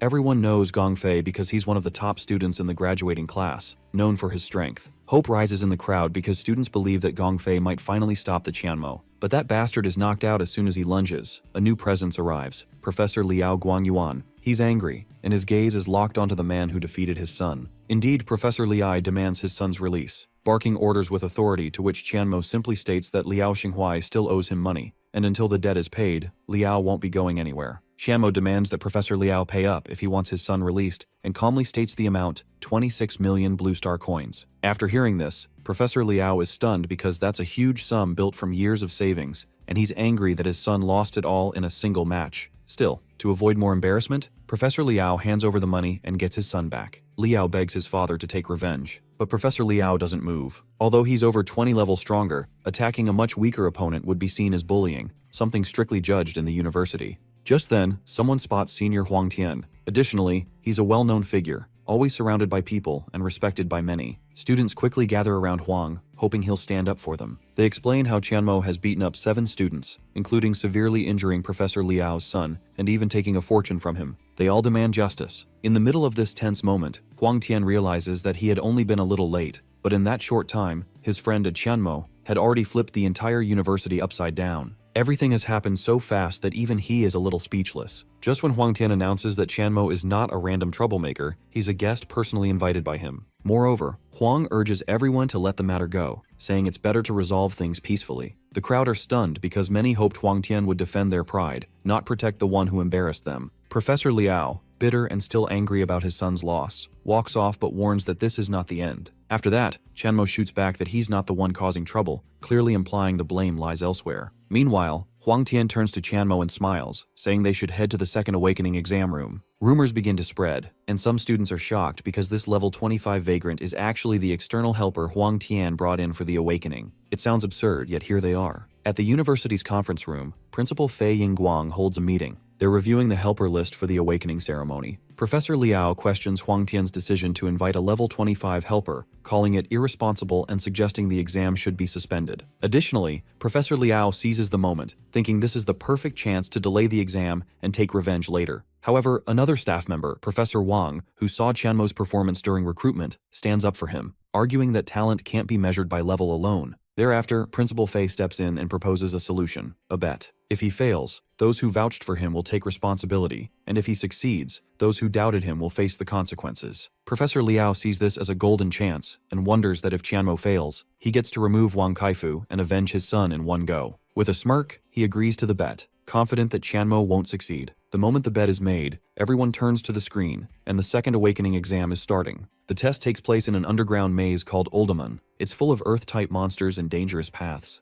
Outside the maze, Huang Tian tells Tianmo about their goal. They don't need to fight everything. All they have to do is find an old item called the Norganon Disc, and if they find it, they pass. Tianmo is not fully sure and gives Huang an idea, to which Huang Tian warns our hero not to use him like an experiment, but he calmly tells Huang to trust him. Before entering, our guy gives one last instruction to Huang to stay about 15 meters behind him, not too close and not too far. Inside the maze, a powerful boss monster named Lualor senses them and sends out a warning to attack. Tianmo rushes ahead and pulls a large group of monsters, but Huang Tian stays behind our MC, following carefully. People watching the screen are shocked, and some recognize Tianmo and wonder if this plan will actually work. Others are angry. Plus, they feel like the two are not taking the exam seriously. As well, Professor Liao even thinks he might be a spy from another school trying to ruin the test. Also, he reminds them to stop the main lead after the exam to question him. Tianmo signals Huang Tian that it's time and immediately activates Phantom Cloak, disappearing from sight. The monsters chasing him freeze in confusion, unable to see their target. On the contrary, Huang Tian stays behind, carefully keeping the perfect distance, not too close to draw attention and not too far to lose track. Everyone watching is shocked because the monsters don't turn toward Huang Tian, even though he's clearly the only one left in view. Some begin to question how this is possible, but Principal Fei starts to realize what just happened and explains that Tianmo had perfectly controlled the monsters' focus, drawing all their aggression while Huang Tian quietly followed without getting involved. The moment he turns invisible, Huang Tian steps out of sight, and with no visible enemy, the monsters lose their target completely. Principal Fei is impressed because the use of the aggro mechanism is not only smart, but also executed with flawless timing. Principal Fei admits that this level of cooperation is far beyond what they expected from students. Back to our duo, Huang Tian doesn't feel comfortable after skipping the boss. He can't just skip this boss to make his advancement easy because this boss drops a key. He knows that Ilaranas, the boss, stands on the other side of the door, and he plans to open it and fight the boss head-on. Meanwhile, the council that kept observing the two doesn't like that Huang Tian and Tianmo are whispering and keeping secrets. They call for the school to ban whispering in the second advancement exam. However, whispering isn't the only thing to catch their attention. They see Huang Tian move around the exam scenery. After he moves the exam scenery objects, a glowing staff comes out of the table, shining light at angles. Suddenly, the level 35 elite boss, Aileronas, with his 16,000 HP, spawns. The giant boss threatens to teach them a lesson for stealing the secrets of the creator. The council is left surprised. They had been studying Uldaman for years, and they still had no idea the miniature structure was a secret mechanism to open the gate. The genius of Huang Tian impresses the council, and now they're certain that he can pass the exam. Qianmo tells Huang Tian that he will back him a little, but he has to fight alone to test his current level. Huang Tian runs towards the boss. He uses his rural phantom blade technique, followed by a combo, and ends it with ripple slash. The striking combo and the extensive damage impress the council, and they cheer in excitement. However, Qianmo is not too impressed. He tells Huang Tian to speed up his rural phantom blade a little. He tells him to use a minor mountain-splitting slash instead of the ripple slash to extend the stun duration, allowing him to finish with an unsheathed slash because it's stronger than wave slash. The council thinks Qianmo is just some nobody who knows nothing about swordsmanship. Huang Tian gets distracted thinking about the unsheathed slash, which allows the elite boss to strike him with a blast. Qianmo uses his title charm Soul Strike to restrain the elite boss, allowing Huang Tian to hit him. Huang Tian takes this opportunity to strike back, and this time, he uses Qianmo's combo. The 20% increased damage shows the council Qianmo is more than just a nobody. While some of them agree, the others think he's all theory. But then, the truth is revealed to them. Our guy scored top in the eBay Prince College entrance exams, and he's the first student in Sia country who received an SSS potential rating. The truth leaves them speechless, but another scene grabs their attention. The elite monster falls, and when he's fallen, he senses the presence of a titan. The council cheers in excitement and decides to ask Huang Tian about the secret entrance after the exam. Meanwhile, Huang Tian cheers for Qianmo's help and picks up the item, Thor's Fragment, the final boss gate key fragment, and moves on. As they continue to walk, they see the bats clinging to the cave roof and the scorpions crawling around, so they decide to fight their way through. Huang Tian knows he's no match for Qianmo's DPS, so he decides to focus on pulling mobs and runs to fight. Huang Tian runs back screaming when the giant scorpions and blood-hungry bats swarm him. In that moment, our hero steps forward with his staff and casts the Void Sphere. A giant sphere sucks in the monsters in an instant, proving Qianmo's strength. The council realizes our boy's worth and wishes to have him in their school. However, he joined the Oracle on his own, so it's very unlikely that he will join them. On the other side stands the Gagarin Firehammer. Our hero plans to tank the boss while Huang Tian focuses on DPS. The Gagarin Firehammer casts the fire damage boost, now increasing the fire damage by 150 points. However, Qianmo wouldn't be a hero if he didn't have a counter. He activates his passive Purification ability, instantly removing the fire damage boost effect. The monster is shocked at this feat. Qianmo decides to strike him with a combo, Dancing Rod, followed by a combo and then Combo Rush. Huang Tian, who had been observing the fight, is impressed by Mo's insane battle mage skills. Gagarin starts to cast the Flame Nova. Our guy uses his ice block and tells Huang Tian to handle the beast.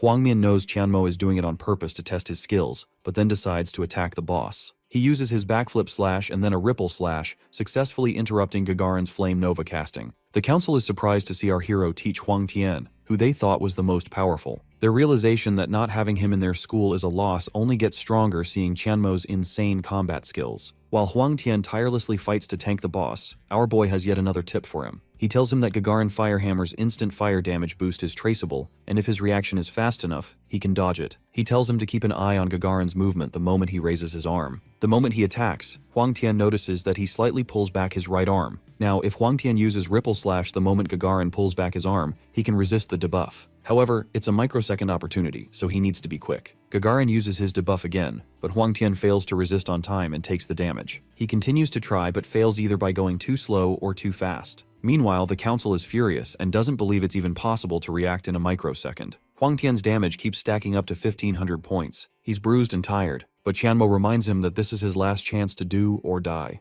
Huang Tian gathers his spirit and runs at Gagarin. He finally succeeds in using his Ripple Slash on time and resists the fire damage boost. However, Qianmo thinks the win is not worth celebrating after so many failed attempts. Huang Tian continues to resist Gagarin's attacks, finally satisfying him. At last, Qianmo steps in. He unleashes his dazzle marks and defeats Gagarin in one blow. Huang Tian is satisfied with his strength and believes he can now fight someone at least on the same level as him. The council no longer doubts Mo's skills. They now understand they need him at all costs. Otherwise, he will not only be a danger to their university, but maybe a nightmare to all his peers across Sia. At last, Huang Tian and Qianmo stand before the door that holds the final boss, Ajada. They insert their fragments in the door, and the huge door slides back, revealing a giant final boss with his angelic wings. Qianmo tells Huang Tian to have a clear strategy to fight the final boss. The boss will raise 5 statues to life every 10 seconds, and once he reaches 50% HP, he will bring all the statues to life. Huang Tian proposes the textbook plan to divide the 2 tasks to kill the boss and the mobs. However, our hero, like always, has a better plan.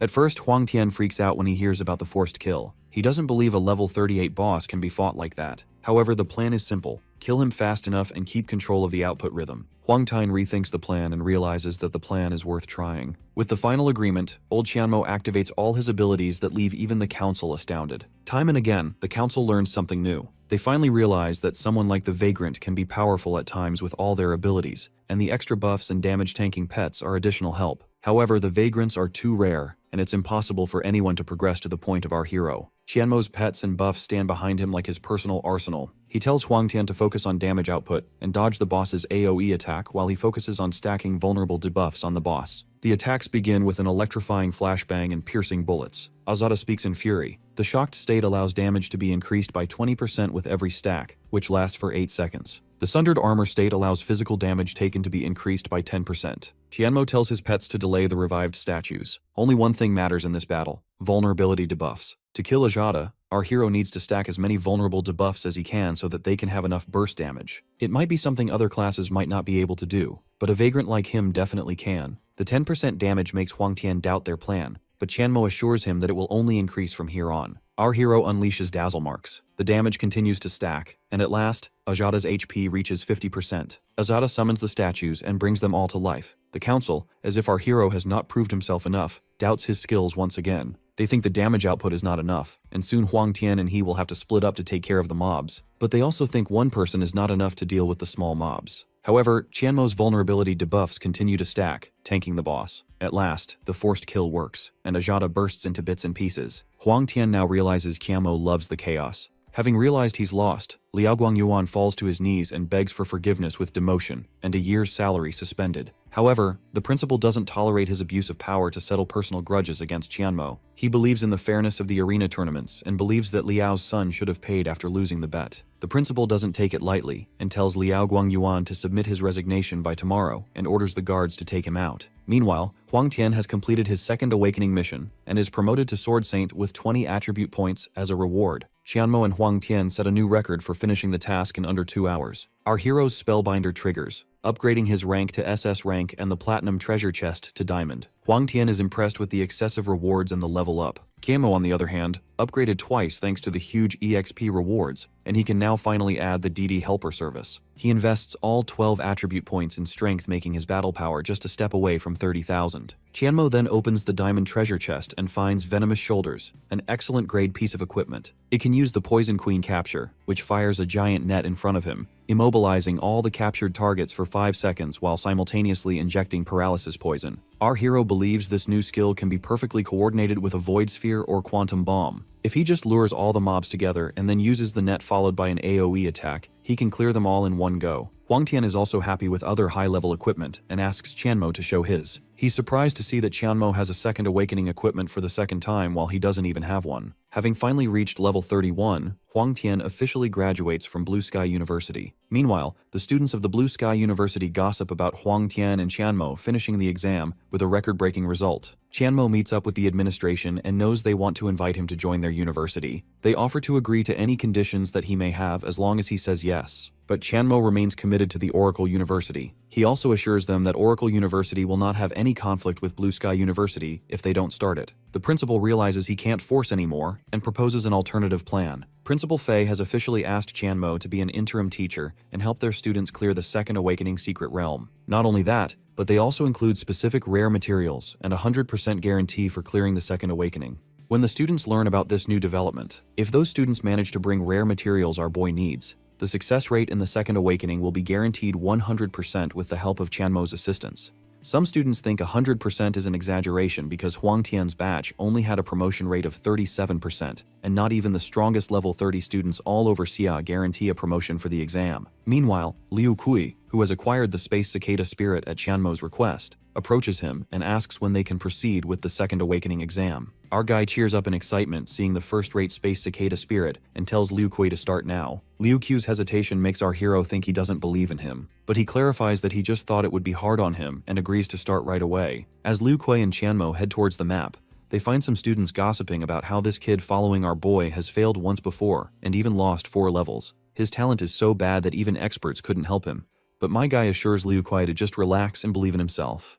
But the kid is not too satisfied with his luck. He picked the Demon Soul Mountain map, which is slightly more difficult than Uldaman. Meanwhile, the students see the progress board at 80%. They're surprised that they have already cleared the first and second boss in less than 30 minutes. Qianmo continues to fight the Demon Dragon Zat, a level 39 final boss. Liu Kui observes the fight and wishes that he had met him before as the demon falls. Qianmo clears another second awakening exam with a record of 1 hour and 35 minutes. His rewards once again upgrade, thanks to his ability, from Platinum to Starlight Treasure Chest. He realizes that the helper service is not too bad. He can upgrade materials for his weapon and obtain XP and treasure chests. However, he decides to open the treasure chest later after clearing the rest of the secret realms. As the students see the progress screen show that Liu Kui has cleared his exam, they realize that the 100% guarantee wasn't a brag. They all run to gather the items so that they can get the turn with Qianmo. As Liu Kui and Qianmo walk out of the portal, Liu Kui falls to his knees and thanks his teacher for helping him clear. Qianmo tells him he's getting paid to do this, so he doesn't need to thank him. Meanwhile, as Qianmo reaches his office, he sees students gather in line waiting for their turn. He didn't realize his office had become a hotspot. After Qianmo's 10-day tenure, the Blue Sky University personally helps to drop our boy off at Oracle Uni. Meanwhile, the students of Oracle University recognize Blue Sky University's limousine approaching them. Not knowing their intentions, the students decide to inform the teachers. Having no information of their arrival, Director Chen wonders if the hero did something at their university. His reaction seeing him step out of the car is comical. He wonders if our boy switched sides. Right then, Qianmo tells them the director of Blue Sky University is here to discuss the upcoming collaboration with President Ling. The Oracle University's team wonders why Blue Sky's director would personally escort Qianmo back, and why on earth they would be willing to collaborate with Oracle University with such a huge gap in rank. The Blue Sky University director cheers in excitement and sings praises of Qianmo, which leaves Director Chen surprised. Director Wang sings praises of how Qianmo helped their students graduate. He tells President Ling that their university wishes to form an alliance with the Oracle University, as well as invite Chen Qianmo officially as a guest professor. Qianmo is an exceptional student who guides teachers in his own university, and is now invited to be a guest professor at another, which makes Ling wonder if they want to steal his student. Wang addresses Qianmo's concern about writing academic reports and assures him that he will not have to do any academic reports, and his salary will also be the same as other professors in the university. Qianmo knows that if he wants to establish his guild and acquire a large number of members, he needs to maintain the relationship, so he accepts their offer. After Wang leaves, Qianmo tells President Ling that he plans to spend some time to refine the details for the teacher improvement class and prepare some teaching materials, and then he will head to the Apocalypse continent tomorrow to do a final push before his second awakening. In such a short time, Qianmo has reached level 29. President Ling cheers in excitement that at this rate, Qianmo will be ready to make it to the university tournament happening in 3 months. He tells our guy that the University Grand Tournament is the yearly ranking competition for universities. It will be split into 2 categories, normal and advanced. In the normal category, anyone with 3rd awakening or below is permitted to participate, and in advance, anyone with 4th and below is allowed. Only teachers and students are permitted, and the final rankings will also directly decide the university's reaction. Our hero realizes he now has the perfect opportunity to make a name and introduce himself to the whole country of Xia. Meanwhile, Qianmo visits Thunder City and contacts Ling Ling, who's furious at him for disappearing. However, she's on a mission far from Thunder City, so she's unable to visit him. Qianmo notices her leveling speed, which he thinks is because of some hidden mission. Ling Ling confirms his guess and tells him about her family finding her a partner. Instead of getting jealous as she expected, Qianmo shows a positive response, which upsets Ling Ling, so she decides to go on the blind date out of revenge. Even though our guy was just playing with her, she took it seriously and got furious. Meanwhile, Qianmo decides to get the items he needs. He has the 10 materials for the Flowing Light 1000-bladed umbrella. The only 2 missing are the Yin Yang Holy Silk and Shadow Moon Holy Flame, and they're the rarest to obtain. But to his surprise, the merchant has found him some precious items, among which the Shadow Moon Holy Flame caught his attention.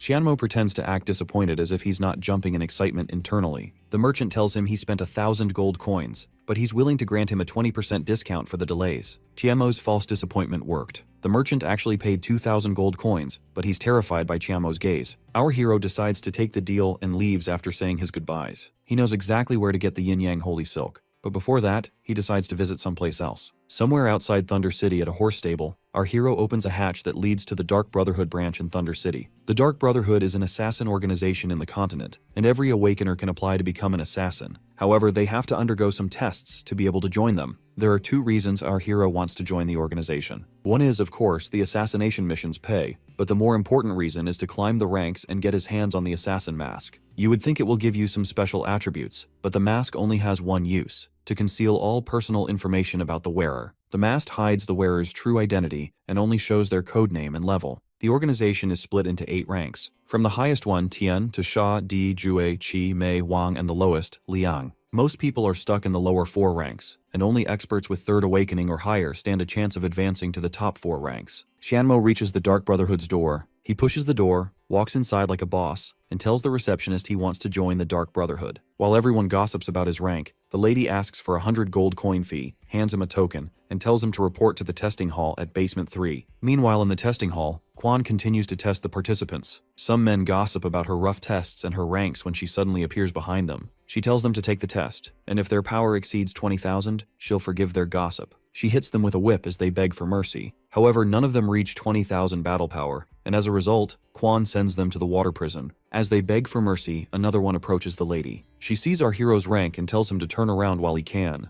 But then she sees Chanmo Qian's unwavering spirit and tells him that if he doesn't pass the 20,000 points, he too will be sent to the water prison. As it would turn out, Chanmo is no mere mortal. Quan's eyes remain wide open in surprise as she sees him exceed 30,000 points, that too at his level 29. Next, our hero will face a test with 4 stages that test his strength, agility, physique, and spirit. At last, she reminds him that if he loses, he will lose his level. Chanmo finds this place much more interesting than his previous world. Quan alerts the other lady that she has found a suitable candidate, but she still needs to test his skills. Meanwhile, Chanmo enters the testing stage in some independent space outside of Secret Realms. The speaker announces to him to get ready for the ocean wave in 30 seconds. He has to attack the wave with all his strength, without the use of buff skills and elixirs. Since it's a 4-stage test to test 4 attributes of the Awakener, the first stage of strength is to test the strength. Chanmo finds it pleasing that only pure strength is allowed, because it's been quite a while since he's had to go all the way, and he's eager to test his strength. Our hero draws out the Great Sword transformation. He sees the wave's height and realizes they expect highly of him. Chanmo uses the blood sword and swings it. In just one slash, he manages to shatter a 1,000-meter wave, passing the strength stage with an overall A+ rating. 2 gates open around him. The left one leads to the agility stage, and the right one leads to a lounge if he wants to recover first. However, clearing the stages consistently can improve the final ratings, so he needs to make a wise decision. Our hero decides to clear all stages in one go. The observers see the A+ rating color, which surprises them because even Feng Ying's strength stage rating was only B+. Feng Ying thinks he must be level 40 to get an A+ rating. Quan bursts out in laughter because even she only got an A- rating. However, strength is usually the easiest stage for close combat classes, and she hopes Chanmo is not just a one-off, because if he remains consistent, then she found what she was looking for. On the agility stage, our hero stands on the snow mountain's peak. His test is to reach the foot of the mountain as fast as he can while running from the avalanche, and that too without iframe and slow effect skills. This stage revolves only around speed. To escape the avalanche across a 1,000-meter high mountain, Chanmo needs exceptional speed and judgment. While almost 2/3 are covered with snow, our hero's agility attribute is high, and the elixirs are allowed. He takes an elixir of agility and runs like hell, taking advantage of the 10 seconds before the avalanche. He then casts an ice wall, which buys him 2 seconds at best. Chanmo decides to free fall to outrun the avalanche. However, he needs to find a way to decrease his speed if he doesn't want to turn into minced meat. As he approaches the snow-free area, Chanmo switches his sword into spear form and creates an axial vortex. The dry part allows him to do anything without the fear of creating another avalanche. He then uses a hook to a tree to safely land, and with that rapid descent, our hero passes the agility stage with an A+ rating. Chanmo is satisfied with his A+ ratings and doesn't think there are any higher ratings. Meanwhile, Feng Ying sees the color of the results and realizes it's possible that he might have gotten an A++.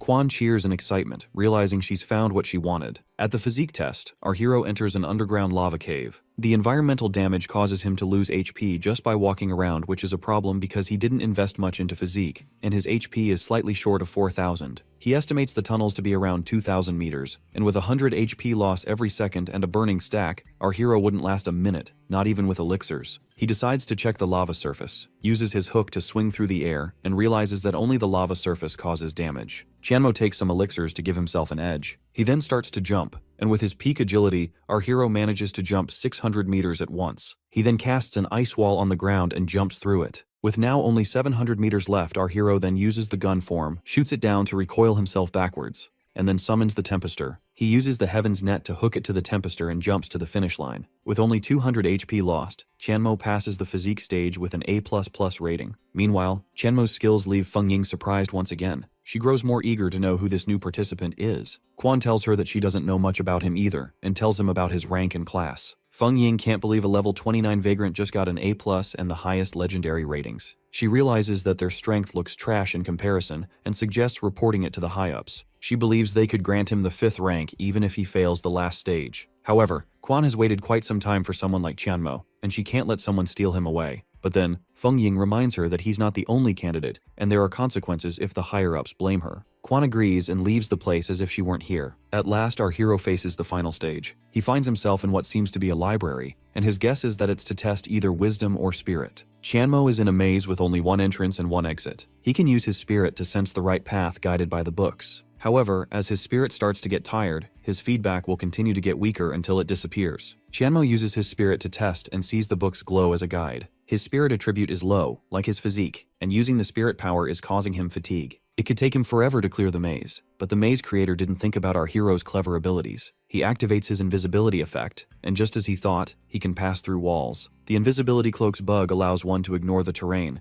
and since the high bookshelves are a part of the terrain, our hero could easily pass through them. With the final stage passed, Qianmo becomes the first person in the Dark Brotherhood to pass with an A++ rating. He unlocks the 5th rank as the start, and can reach the next rank with 20,000 accumulated points. Our hero levels up with those EXP gains and finally reaches level 30. Leveling up unlocks the second awakening mission, and once he completes the mission, our hero will be promoted to Soulbinder. Meanwhile, the other applicants see Qianmo's ratings and start to gossip about his feats. They run in panic and beg for mercy when Quan tells her assassins to lock them all. She tells her assassins to not let a word out and let the prisoners go after a while and compensate them with 100 gold. Damn, that women shoo every participant away just to have a private talk with our boy. As Qianmo steps out of the portal, Quan welcomes him and praises his achievements. Qianmo notices the politeness in her behavior and acts humble himself. Quan tells him to drop the formalities because they're colleagues now. Our hero doesn't fully trust her yet, so if something goes wrong, he has his phantom form to escape. Quan hands him over the 5th rank assassin clothes and tells him where to find assassination missions if he chooses to take on any in the future. She tells Qianmo that he will be able to climb to rank 4 in 2 years and warns him not to betray their trust. Before leaving, Qianmo asks her if she has anything more to discuss. Quan demands he won't tell anyone what she's about to tell him. She tells him about the ancient altar she found in the ancient mysterious cave she discovered. Qianmo realizes it's because of the level restriction that she can't do it herself, but he pretends to play dumb. Quan tells him about the demonic beast guarding the altar and how she can't enter with her current level. Our hero recalls 2 places similar to that,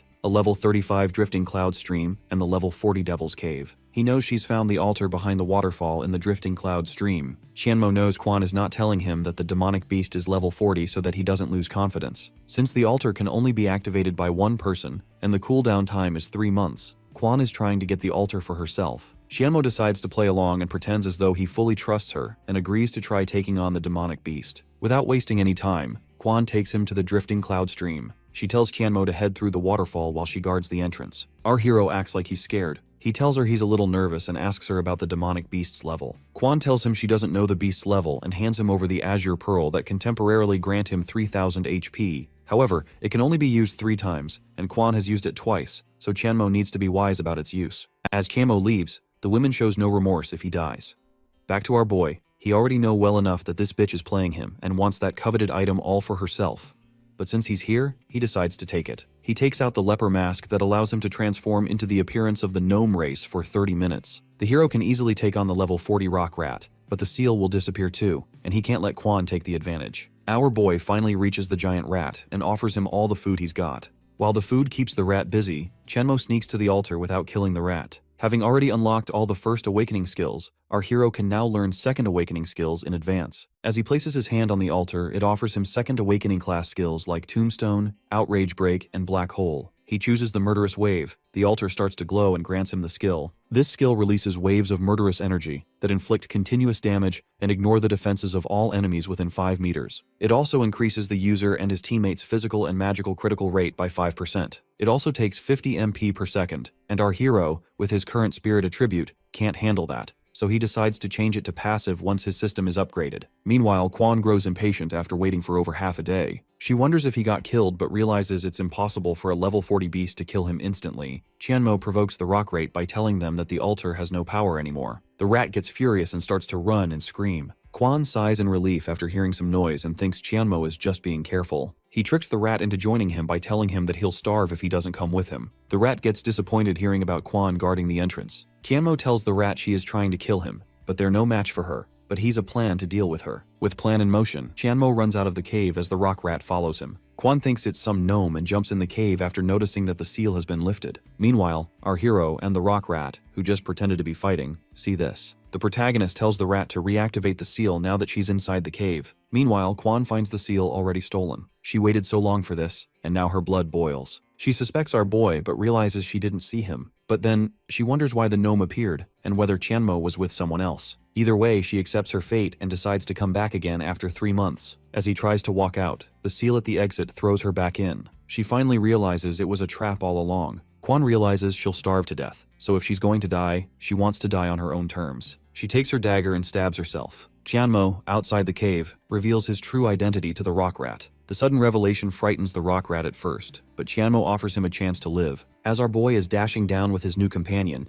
he reflects on his situation. In the Apocalypse continent, an Awakener unlocks beast-taming skills once they reach level 30. The rock rat cooperated well with Tianmo when offered safety and plenty of food. With the rock rat, our hero moves to his destination, the Spider Canyon, in hopes of getting the yin-yang holy silk from the level 40 boss, the flaming spider girl Quelaag. Some people see our guy mount the rock rat and find him cool. At last, he reaches his destination, but the paths below are narrow for the rock rat, so he decides to go by himself. To his surprise, someone is already fighting the flaming spider girl, and he's 1 level lower than our hero. Although his damage-inflicting skills aren't good enough, his dodging and movements impress Tianmo. As the beast soars in fury, the man realizes he won't be able to dodge this one. But then, our hero steps in at the last minute and dodges the attack. The man, Li Minghao, recognizes Tianmo. It was because of him that Li Minghao could pay for Hegemon University fees. Tianmo also recognizes him as one of the few people who gathered scraps behind him. He starts to sing praises about how it allowed many students to pay for their school fees. Without wasting any time, our guy tells him to stay aside and takes on the beast. As he strikes his powerful combos, Li Minghao stands surprised with his strength. Then, our hero draws out his dagger, does an air jump, and uses the bandit cut on the vicious beast. While the flaming spider girl is in a fainted state, Tianmo takes this opportunity to dish out damage. He uses his dazzle mark suppression, which deals enormous damage to the enemies by causing an explosion. The more he uses it, the more attack power and range increase. Li Minghao sees our boy inflict such high damage, and wonders if this is really just a level difference. Unlike the dazzle mark emanation, the dazzle mark suppression deals the highest amount of damage in just an instant, which allows Tianmo to take down the monster in an instant. Thanks to his luck, our hero managed to get the yin-yang holy silk in just 1 kill. Li Minghao comes running to Tianmo. He praises his skills and asks our boy to take him in as his disciple. He's an SS-ranked talent with battle awareness, which helps him dodge dangerous attacks, and it's what helped him get into the #1 university, Cloud Hegemon. Our hero notices his leveling speed is fast. Li Minghao shows him the reason he's been speeding up. He shows Tianmo the Spirit Energy Pearl that allows the owner to obtain an extra 100% XP while killing monsters. Tianmo realizes that Li Minghao must be extremely lucky to acquire something with an extremely rare drop rate, so he agrees to take him in as a disciple and tells Li Minghao to find him after his second awakening. Back at the Oracle University, a man approaches Tianmo to tell him that President Zhang has invited him. In the president's office, Zhang Xiaowen introduces himself as the president of the capital's management association. He notices that he keeps looking at his ring and asks Zhang if he wants to discuss something. Zhang sings praises of Tianmo's achievements and tells him that Elder Qin sent him to deliver something. He hands over a box that Elder Qin instructed him to use after his second awakening. Tianmo attempts to open the box but realizes that it's sealed by some mystical power and can only be opened after clearing the second awakening. As they stand in the second awakening classroom, Director Lei asks Tianmo if he doesn't want to rest first. Tianmo insists and requests them to keep his mission a secret and not broadcast it live. Although Lei was planning to gather everyone to watch his mission live, he agreed to keep his mission a secret from everyone. On top of all that, our hero intends to solo the second awakening exam. Director Lei informs President Ling of Tianmo's arrival and tells him that he went to the second awakening mission right away. He further adds that he permitted our boy's request to keep his mission off from broadcasting. President Ling agrees that everyone has secrets and tells Lei that he chose well. Right then, President's granddaughter brings in his medicine. Once Lei leaves after teasing her a little, President turns to the girl and reveals that the guy they wanted to meet has finally arrived. The girl refuses to go on a blind date, but Ling tells her that an agreement has already been made and the meetup will be arranged once he clears his second awakening. Xiaoxi tries to object, but President Ling shuts her off and tells her to at least meet up with the guy. Meanwhile, this time the secret realm is a desert city, and in order to get an SSS rank, our hero has to give it his all. Thanks to his no broadcast condition, he can evolve to his complete form. He consumes 2 fruits of ability to increase all of his awakener abilities by 10 points. Chanmo can feel his body overflow with power and decides it's time to become the legendary Soulbinder. He summons his friend Rock Rat to mount him. As he runs with his Rock Rat, he gets inflicted with multiple hits of Shadow Curse. Chanmo tells the rat to jump at the rock in front while they're chased by monsters. Then he jumps onto the wall. The monsters continue to chase them. Our hero consumes life elixirs to recover his HP and removes all the debuffs. He chose this map because he can just jump onto the rock walls or stone pillars and leave the battle state. If he wishes to get an SSS rank evaluation, Chanmo will have to clear all the small mobs. He decides to deal with the small mobs later and heads on to face the first boss, Theka the Martyr, first. Our hero jumps down the wall where the scarabs crawl. In his previous life, they didn't attack unless provoked. But our hero needs the SSS rank, so he needs to clear everything. While the first boss is patrolling, Chanmo takes out the claymore to deal with the little creatures all at once. He places the claymores around the scarabs and waits for Meteor to walk into the area. The moment Meteor walks into the area, Chanmo hits the button. A huge blast goes off. The blood splatters everywhere, and he successfully eliminates the level 36 elite boss. That boss kill drops a Guardian Sword. It increases all attributes by 5 points, and its base damage and attack speed are even better than his flowing light 1000-bladed umbrella. The true legendary weapon called Ancestor's Glory once existed in the Desert City, but long ago it was split into 2 fake legendary weapons. The Guardian's Sword is in Chanmo's hands, and the other is the Retaliator's Blade. 2 of them, when combined, will bring back the ancient Ancestor's Glory. Even though it can only be wielded temporarily and only in this desert, it will make it easier for our hero to clear this secret realm. Chanmo mounts the rat and heads to the military camp. He tells Rock Rat to lure in all the monsters and go back up. As he heads inside the camp, a monster army swarms in. Our hero heads in and finds a level 36 elite boss, Sand Devil Executioner. He grabs the elite boss by the arm and throws him at the mob. He finds 5 prisoners who came to the secret realm but were captured and frees them.